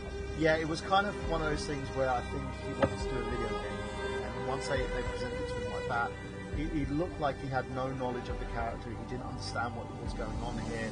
Kind of read the script and was like, okay, I'm going to play it like this. There was no direction, there was no solid, you could tell, the cinematography was nice, the effects were nice, but it had dark grittiness to it, but it had more that End of Days feel to it rather than the Sin City Mark Miller feel to it. And that's it was like they're trying to go for a Sin City in color, and then it didn't. Yeah. It kind of had more of a Schwarzenegger End of Days dark grittiness, but he never. The problem with me and Wahlberg in this is that he never had that quiet desperation that Max showed. The kind of, you could see how tortured he was in his eyes, whereas Wahlberg kind of had that rather indifference about him, and it's a shame. And the movie didn't do fare too well. It was critically panned. I'm going to have a look and see what the numbers were on this thing, because it was, I believe, it didn't do as well as it should have done. In terms of what they hoped would be done. And what's so funny about it is, the post art mirrors Sin City in terms of the graphics, the text, the look. Actually, the movie cost $35 million and made back $85 million, so... But again, it wasn't the amount, because this is worldwide, Miguel, $85 million worldwide. Yeah. Imagine if only horror was involved. Yeah. It at best broke even, which is not a success in terms of Hollywood. They like something that actually can make them a profit. Yeah. And again, it's one of those where you look at it and think, why it was even made to begin with. It's rated on most video game movie lists as a bad movie. Yes, there are worse video game movies than this. Call of Street Fighter. Yeah. But, it's fucking every Uwe Boll movie ever made. But it didn't do the game justice. And that's the big thing. And it was they used elements of Max Payne 1 in this to kind of bring it about. Mila Kunis... Yeah. Again, she was eye candy, but she didn't play Mona and give Mona justice. It was kind of like, I'm a good guy, you appeal to my good nature. Yes, you're a very good man. That was it. And then she would help him for no reason. It's one of those you could clearly see it was very disjointed. It wasn't as disjointed as the Mario Brothers movie, which just, we talked about the fact that the Super Drunk Brothers. Yeah, that movie was super drunk. I slammed my hand in the car door brothers. I'll say this about Max Payne. If there's one positive I can say from Max Payne, I love the Marilyn Manson song they used for the trailers. If I Was Your Vampire, that to me made those trailers. That to me sold me more on the trailers than the movie itself. If you guys have never heard that song or even seen the trailers for it, if you don't want to watch the movie, go out and just watch the trailers with that movie playing. You'll get so much more enjoyment out of that experience than watching the movie. So now, but another movie that did that too was Miami Vice with the Linkin Park song. It was Non-Point. Non-Point's in the air tonight. Yeah, I remember that. That movie was so homoerotic. And I don't have 4 a problem million with thoughts. that. I just have a problem with it was Miami Vice. It was supposed to be just boom, boom, bang, guns and shit. Yeah. You know? Well, It's like to a be big fair though, I give commercial. that movie respect for the fact that it was still the same director from the series. Michael Mann, who was the producer for the series, directed the movie adaptation. So Colin it's what the Farrell's director worst wanted. So I haircut can, ever. yeah. But like I said, I can respect that movie. Max Payne, not so much. No. So let's go on to Max Payne 3, the third game in the Max Payne series. And it's yet to be known if this is actually going to be the last game in the series. The Max Payne 3 is a third-person shooter video game developed by Rockstar Studios, published by Rockstar Games. It was released on the 15th of May 2012 on the PlayStation 3 and the Xbox 360, and also Microsoft Windows platforms. It was released on May 31st of May 2012 on those platforms, of course, followed by an OS X port, and 20th of June 2013, the game was the first entry into the Max Payne series since 2003's Max Payne 2, The Fall of Max Payne. Now think about that. This game basically was released in 2012. That's 9 years after the last game. It was similar to when they came out with Red Dead Revolver 2. Which no one expected would ever come out. It was one of those games that when it was first announced, people thought, oh, we're never going to get that. It's going to be something that's just going to be canceled, and it finally did come out. Max Payne 3 was the same way. No one expected a third Max Payne game, especially so far into the new console generation. No one was expecting a reintroduction of that character. It was just, I've always said it before, some characters just don't make the transition to the next generation, and for a lot of people, Max Payne was that franchise. Well, I'll tell you something, he made a transition, he made a fucking bang with this transition.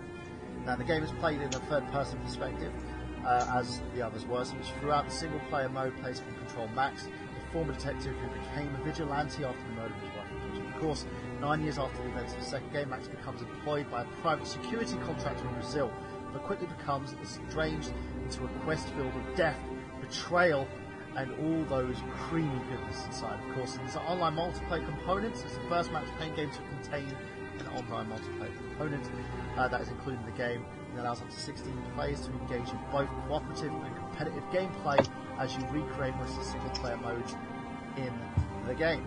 As part of the research for the game's setting, the developers conducted field research in Sao Paulo throughout development, captured footage of the design team, developed duties were shared between Rockstar Studios worldwide, and at the release it was acclaimed that many reviews have praised, particularly directed at the story and the action in this game. Max Payne 3 received high sales, shipping approximately 3 million units in the first week of sales, and it was nominated for multiple years and accolade awards as well, and several gaming publications winning a variety of them. Think about how Max rose back into prominence here, guys, from the fact that Max Payne 2 failed to meet the estimated budget, and it forced Take-Two Entertainment and Remedy to kind of sell the game property off to Rockstar, and how Rockstar managed to bring the game back to form. Now, Miguel, tell me a little bit about your experience with this game. Have you played it? I've played the first few chapters. There was a period where I happened to get a hold of an Xbox 360 of my own, and to test it out, I would play my copy of Max Payne 3 that my brother let me borrow.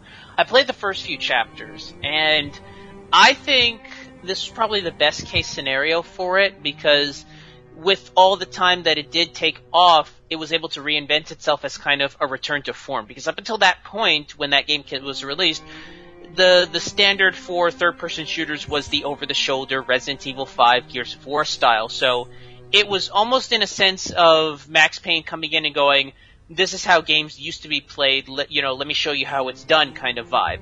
And it was able to really make a success because, like I said, no one was expecting Max Payne to just pop out of nowhere. It was almost like a return to form. It very much hit that nostalgia nerve that I think a lot of gamers felt, and I was very nostalgic when I played this game. I thought it captured the tone of the first two Max Paynes beautifully. The fact that Max really hasn't gotten over anything. He's basically a drunk. He's taking drugs and he's passing out and stuff like that. He is as tortured and as jaded of a soul as you can possibly get. And really, the thing is as well, though, the events of this game kind of force him to rationalize everything, to look everything dead in the face and look squarely at his past and at everything that's happened in order for him to face his demons. And that's he almost takes the same path as Walter White almost, and I think that's the vibe they were going with those early screenshots of it, with Max Payne, being bald and just being just wrecked. Yeah. And I remember that was a shock to a lot of people when they saw that. He was wearing the wife beater and he had a bald head and a goatee, and people were like, "What is this Max Payne that you've done? What have you done to my clean cut suit wearing anti-hero from the first generation?" It did what Max Payne 2 should have, and it evolved the character. Yeah. And I think that's what you needed with that game. And I think this one really hit a nerve because, like I said, it was revisiting this character and seeing what 9 years between the first two games really does to a character like this. Well, in the case of 2 to 3, it was 6 years. Yeah. But yeah, I think it was very much the sequel that this franchise deserved. And that's the big thing here. The franchise deserved the sequel. It was in development. The game was originally scheduled to be released in late 2009, but however it was pushed back to 2010 alongside several other Take-Two interactive franchises in order to benefit from having more development time. So you see how much time they had on this game, to the fact that it basically was released in 2012. The game was again pushed back to 2011. On December 21st, it was not present in the 2011-2012 calendar year. It was pushed back to again. No one ever thought this game was going to be released. The game was still in development and not cancelled indefinitely, but halted when Rockstar released 2 new screenshots of the game on September 8, 2011. Rockstar announced in March 2012 the release date for the game. The debut trailer was released in 2014 to freaking people crapping their pants and unanimously saying how amazing it was. Take-Two delayed the game in 2 months from its original March release date to May 2012, when the publisher said decisions had been made to ensure Max Payne 3 delivers to the highest quality. The trailer was released. I will say this. I do think it was a good idea to kind of splay that out, because I believe up until that point, you mentioned 2009, I believe up until that point the big game that was coming out at that time was Stranglehold, John Woo's Stranglehold. And I remember when that game first came out, I was obsessed with that game. That really felt like the Max Payne game for the new generation that I thought it was going to be. In fact, I have that game. Yeah, it's a great game. I also love the fact that you play Tequila and it's a direct continuation of his Hong Kong movies. I really wish that I'd gotten the special edition. I really wish I'd gotten the special edition, because the special edition, I believe, comes with the only Blu-ray release of Hard Boiled. It comes on the CD. It's one of the greatest action movies ever made. Oh, where you can have a shootout in a maternity ward and it makes sense. And you set on fire really and the baby you're rescuing puts the fire out with his piss. Genius. Well, I know this isn't a movie show, but one of the funniest things you'll ever see in your life, right, if you buy the DVD version of The Killer, is turn on the subtitles and then set the audio to dubbed. So you get to hear the English dub of it at the same time you get the subtitles, which are the Japanese version, and then watch the entire movie, and they do not relate to each other at all. It's fucking hilarious. So basically, if you want a drinking game, just do that, ladies and gents. Now, just adding on to that as well, Sam Lake, who was the original writer of the series, responded by commenting that the game would retain its dark and gritty origins, that the fans of the series would be in for a surprise, because he had input in this. Now, Remedy boss Sankari Hakini praised Rockstar's take on the series and said that Max Payne 3 looks brilliant. Rockstar conducted research to ensure that the vibe, culture, police weapons, every element of Sao Paulo was authentic as possible. The research team visited Sao Paulo several times and went to lengths researching local gangs, police and special forces, including each group's choice of equipment and firearms.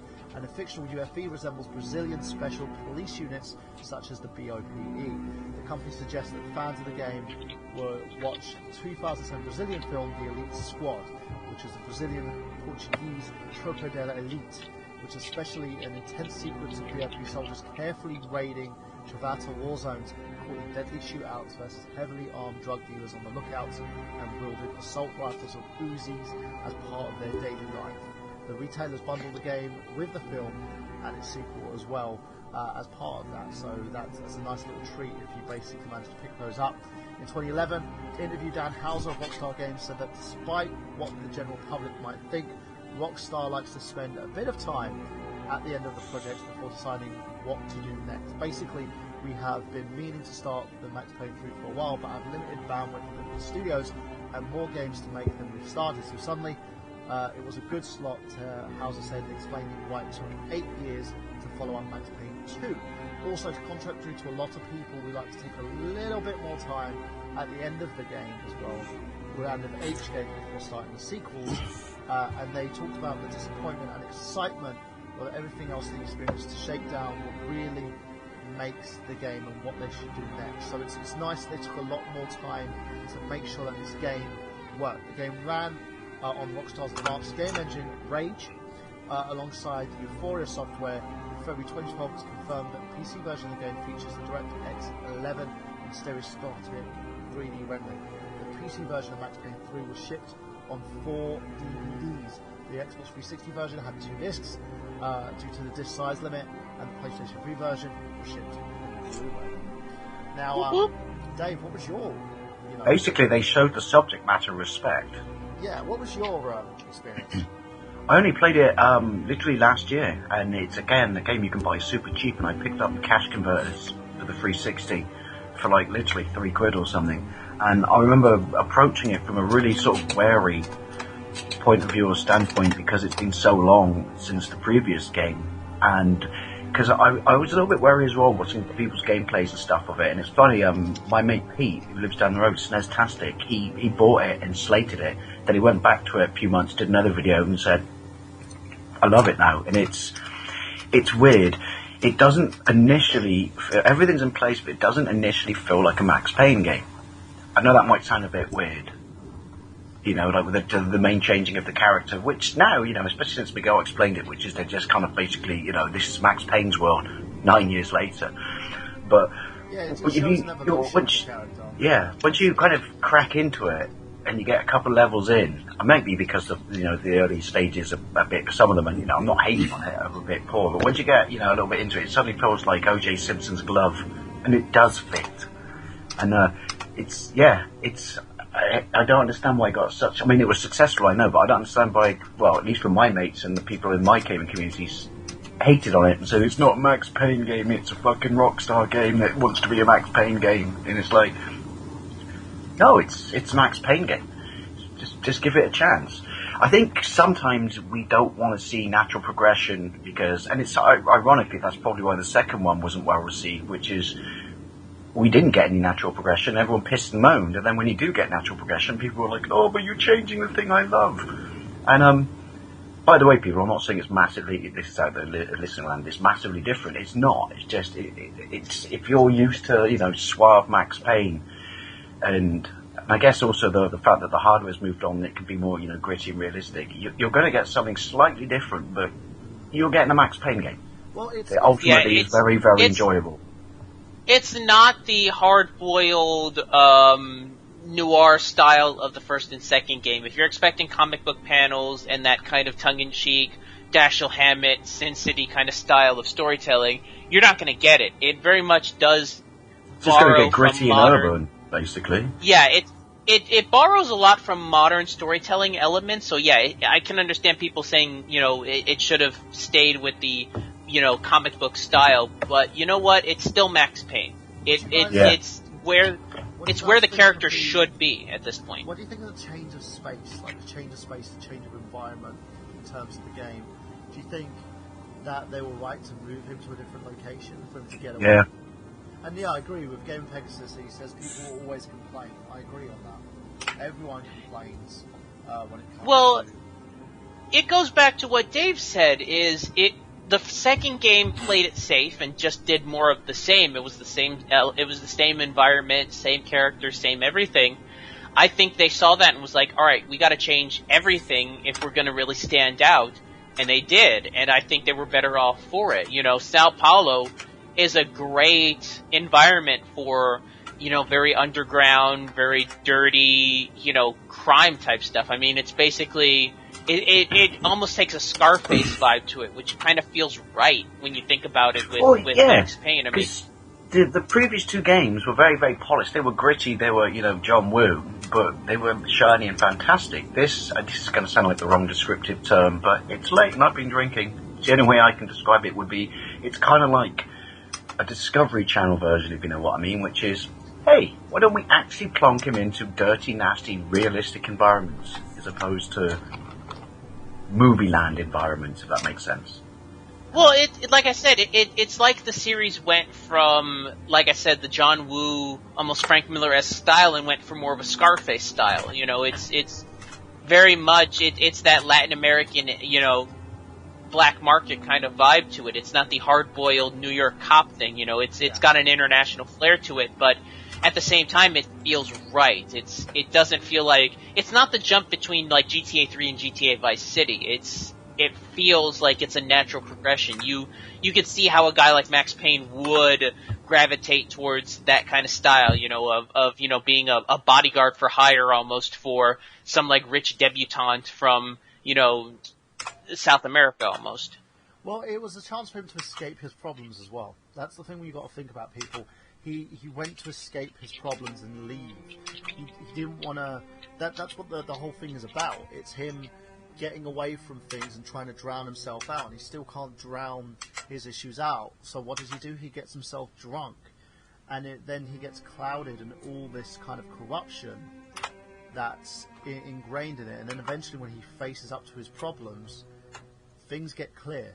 Things become clear, and he starts to be the Max of old because he starts kicking ass, and basically, there's even like this little ambiguous moral compass thing at the end when he's facing the biggest threat in this game, and he chooses whether or not to kill the guy. This isn't kind of like with what Ubisoft did with Watch Dogs, where they'll give you a moral choice, but there's no moral choice. You have to fucking do it because you've done so much shit in the game. Max is faced with all these moral choices in this game, and it's great. You've got like a Mexican soap opera running in the background as well, which is kind of one of the little Easter eggs of this game, which you get to watch on the TV. You also get to play. They reskinned it as well, so you can actually play with DLC as Max from the previous games. If you want to play out the game like that, it's up to you if you want to. There's also a first for this game where you have downloadable content. So in May 2012, Rockstar announced that through the year, 7 packs of downloadable content would be released by the PlayStation Xbox and Xbox Live. Players could purchase DLC packs individually or get all the content at a discounted rate of 35% by purchasing a Rockstar Pass. On May 17th, Rockstar released a free bonus downloadable multiplayer pack called Guerrilla Warfare. The pack includes guerrilla masks that give extra adrenaline and melee kills for behind the lucky coin, which gives extra. I wanted a real gorilla mask. And loot in body trap, and also item body traps and corpses, so they explode when they're looted. You get the first DLC, which was Local Justice, released for Xbox 360 and PlayStation 3 July 3rd, which was subsequent releases following PC and all state. DLC includes new maps, new weapons, new items, and new multiplayer factions and achievements and trophies. The second DLC, titled Hostage Negotiations, which was originally slated for launch in September, but was pushed back to October 30th, adds 4 new multiplayer maps: Club Modino, Estado del Guiraciones, Favelas of Palico Strip Club as well, Favela Heights, plus 2 new rifles, new explosives, burst body traps, additional cosmetic options, and new avatar factions. Third DLC was Painful Memories, which was originally slated for launch in October, but was delayed to December 4th, 2012. 4 multiplayer maps included the Roscoe Street subway map from the first game, the Hoboken Drive, Marty's Bar, Yak level called Shoot First, Gang Wars map include Canal de Panama, and additional IMG 5.56 UAR-21 assault rifles, new avatars, hangover burst, and make sure enemies spawn with reduced stamina, health, and blurred vision. The final DLC was titled Deathmatch Made in Heaven, was released on January 22nd, 2013, adds 4 new multiplayer game modes: Horde mode called Dead Man Walking, Run and Sun, Markman Time Attack, as well as a few other modes, including a single player minigame called New York Minute, which was an arcade challenge mode, very similar to New York Minute minigames, previous iterations of the series also had several new weapons and items, as well as new bursts called Unstoppable, which had players' defensive ability. Now, this game was chock full of content, amazing replay value. Rockstar assessed the previous games, looked at the flaws, and basically added a lot to give this game a bang, give it a big punch. Paul, have you played this game? I own it, but I haven't played it yet. I'm bad with that, especially with the things that have come up in my life in the last little while. I mean, I picked it up on the cheap because it was like in the $1.99 bin. But no, it's sitting about 4 feet from me in a box of other games I haven't played yet. Has this retrospective made you want to play it? I'm thinking about it. I'm trying not to get too involved in too many video games right now, though. Oh yeah, you've got other things on your mind, of course. Sean, what about you? I have not played it yet. It's on my list. Well, as I said there, guys, this game itself managed to bring it back into prominence. And I'm going to ask the question now and throw the question out to everybody here as well. Jamie, have you seen any retrospectives of this game? Have you seen any Let's Plays? I haven't. I'm going to hopefully look them up now, though, because I'm interested in it. It's trust me, this one for me was like penultimate Max Payne game. And I will say that to anybody else here on the team. Where do you think the future lies in the Max Payne series? We'll start with you, Miguel. I would be surprised if they revisit the series, in all honesty. I think it was nice that they gave us kind of a rounded story. They kind of finished the third chapter in the trilogy for Max Payne. It was successful, but it wasn't like a massive breakout success, so I think this was kind of the ending for the franchise, and I'm fine with that. Going back to what I said, Swan there are certain the Swan Song. I'm just coming off of being drunk, folks, so give me some credit. In terms of, it was nice to finally get closure for it, but going back to what I said, there are certain franchises that I think don't make that transition, and Max Payne was able to make a good transition into the Xbox 360 PS3 era. I don't think it can make that transition into the PS4 Xbox One era. I think its time has passed. I think games have evolved enough to where if it did come out right now, it would basically sully the franchise, in my opinion. I don't think you can get a good Max Payne 4 that can really live up to the third one or even the first one. I think Rockstar should just quit while they're ahead and just kind of let the franchise, settle.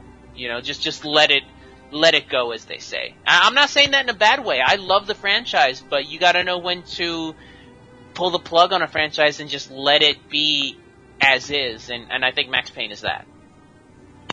Well, the game has managed to sell over 4 million copies in the United States alone. And basically there's no updated sales chart for this. But I will say it has risen to prominence. It's been given very high scores from critics alike, saying that the action and story were very high marks for the game itself, but they feel the departure of the tone, the gritty noir tone from the previous games, was the only thing they could find kind of critical, but they understood why it was done. Now, Dave, where do you think the series would be headed? Do you think this is the end after the third game? I kind of agree with Miguel, which is bow out and accept that you've had a credible, run, because where can you take it now? The only thing I could think that they would do would be to make it a completely sandbox game, but then everyone's just going to piss and moan and say it's not Grand Theft Auto or Saints Row. So I think it's, for want of a better descriptive term, as a franchise, it's a man out of time now. Don't get me wrong, I loved it and I enjoyed it, but I really can't see that there's any fresh meat in Max Payne's locker. Put it this way, if they do ever revisit the franchise, it's not going to be a Max Payne 4. It'll most definitely be a remake, and I don't want that at all. I don't see them ever doing a Max Payne 4, especially given the stigma against the number 4 with games. They'll do a remake, and I would rather not see that. Well, here's an interesting question, though. Coming since we've all, mainly me, bagged on, HD, remasters. Would you like to see a remaster of the first two? No. enough. I'm actually surprised that they haven't, in all honesty. Given the third game and the success, I'm surprised they haven't remastered them. I believe Max Payne 1 and 2 are backwards compatible with the Xbox 360. They are, yeah, and that's right, player. They are 4.3. And if I'm not mistaken, there are PlayStation Store versions of 1 and 2. I guess that's good enough. If they haven't already done it by now, then they're just not going to.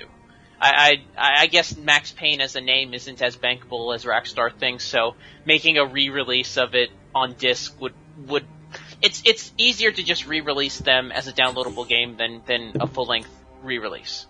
What about you, Sean? Do you think they basically this is the end here from the franchise?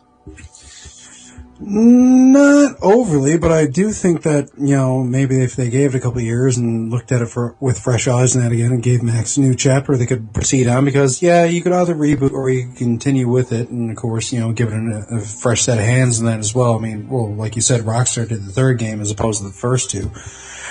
Could work, could go either way, because we've seen some games transition very well into the next generation, sometimes after leaving it for a few years, even with a change of flavor, like, I'm going to always refer to it though, but Fallout, the first few games were always the overhead point and click, and then with the third one, they went into first person. Now, would that be something good or not? Maybe. I mean, Tomb Raider benefited rather well from a reboot. It's actually, raised a few eyebrows in a good way. It's, given Lara Croft a bit of realism. Yeah. It raised something else as well, probably, amongst teenage gamers. Sorry. Giggity. So let's leave that to you, Paul, as well. Do you think that we would ever see any more Max Payne games coming from this franchise? I doubt it. I mean, I'd love to see another more the hard-boiled film noir style of first-person shooter or third-person shooter, but I just don't see it with this. I mean, it's run its course.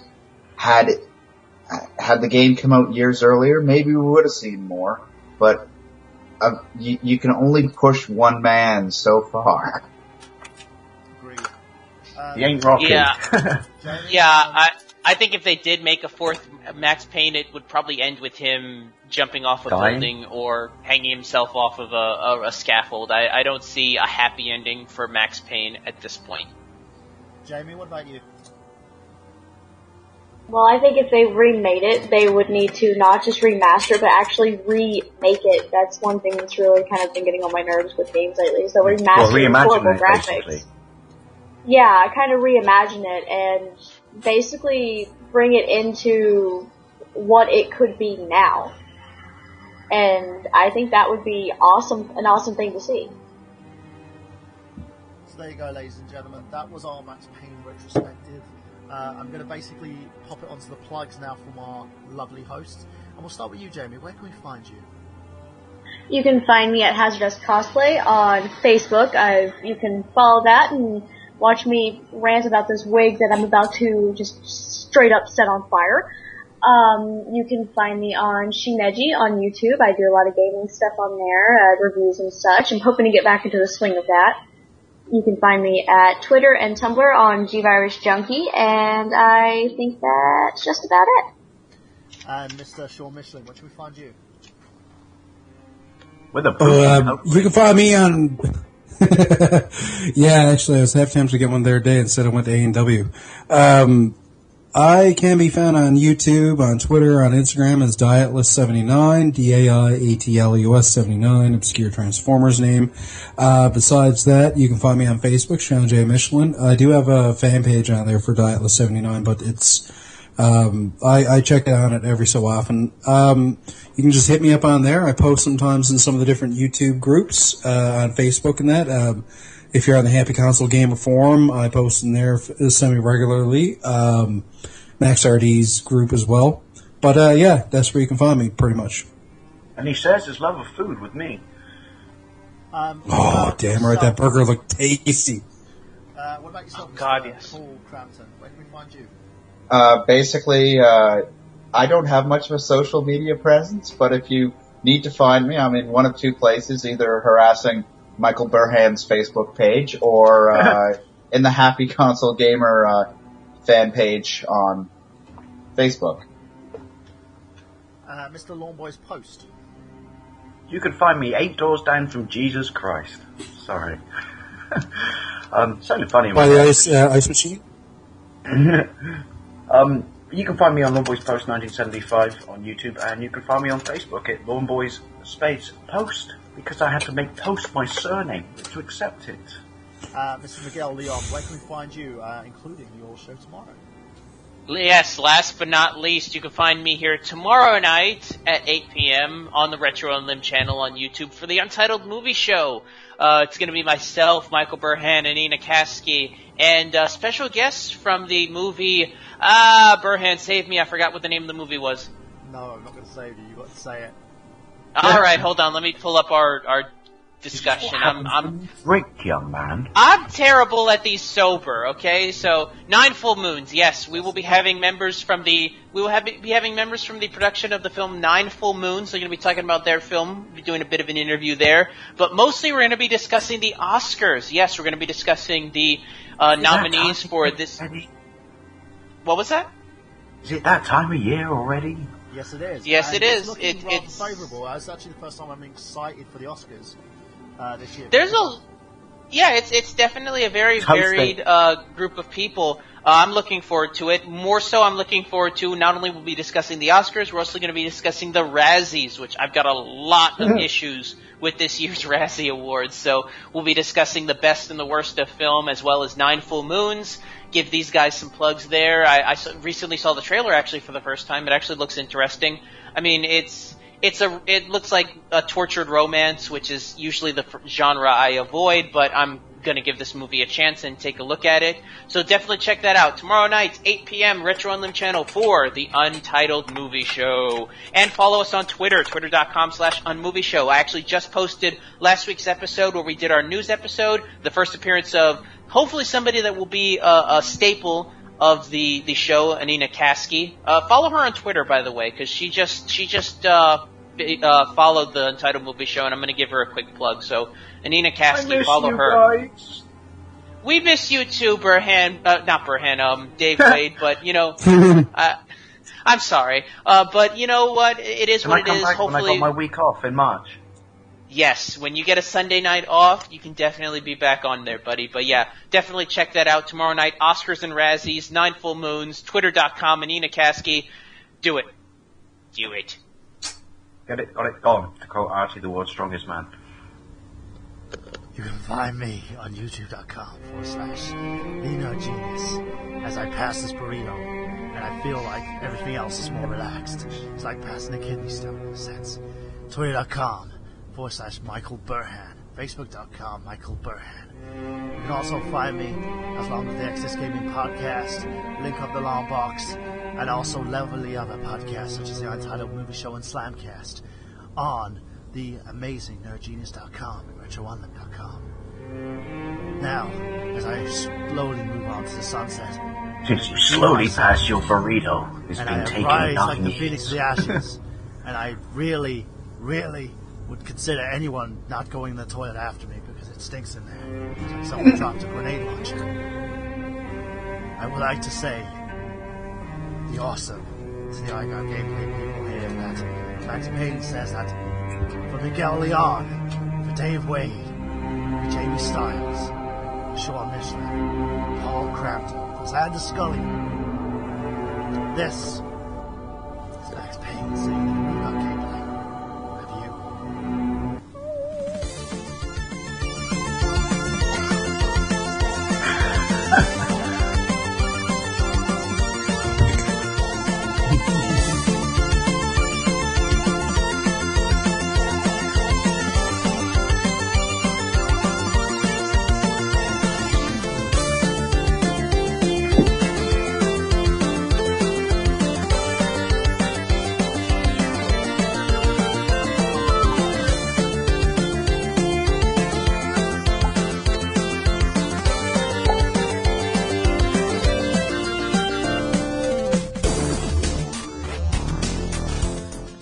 Buy IGG t-shirts. That's what I'm going to tell you. Buy the IGG t-shirts. If you go at the bottom of this video to the Teespring t-shirt links, we also have it attached to our channel as well, guys. We need to get 100 shirts printed, so if you buy one now, we are currently at 98 Shirts. Shout out to Nick Endley. Shout out to Sarah Mortimer for buying some IDG t-shirts priced at $15 a piece, £9.99 in the United Kingdom. So grab a shirt now and show people that you've got gameplay. Have they?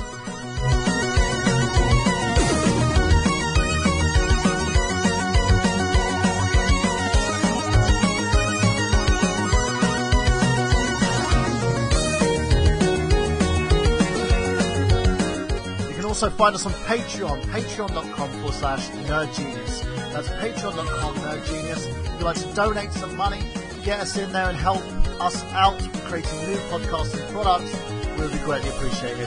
Thanks very much, ladies and gentlemen.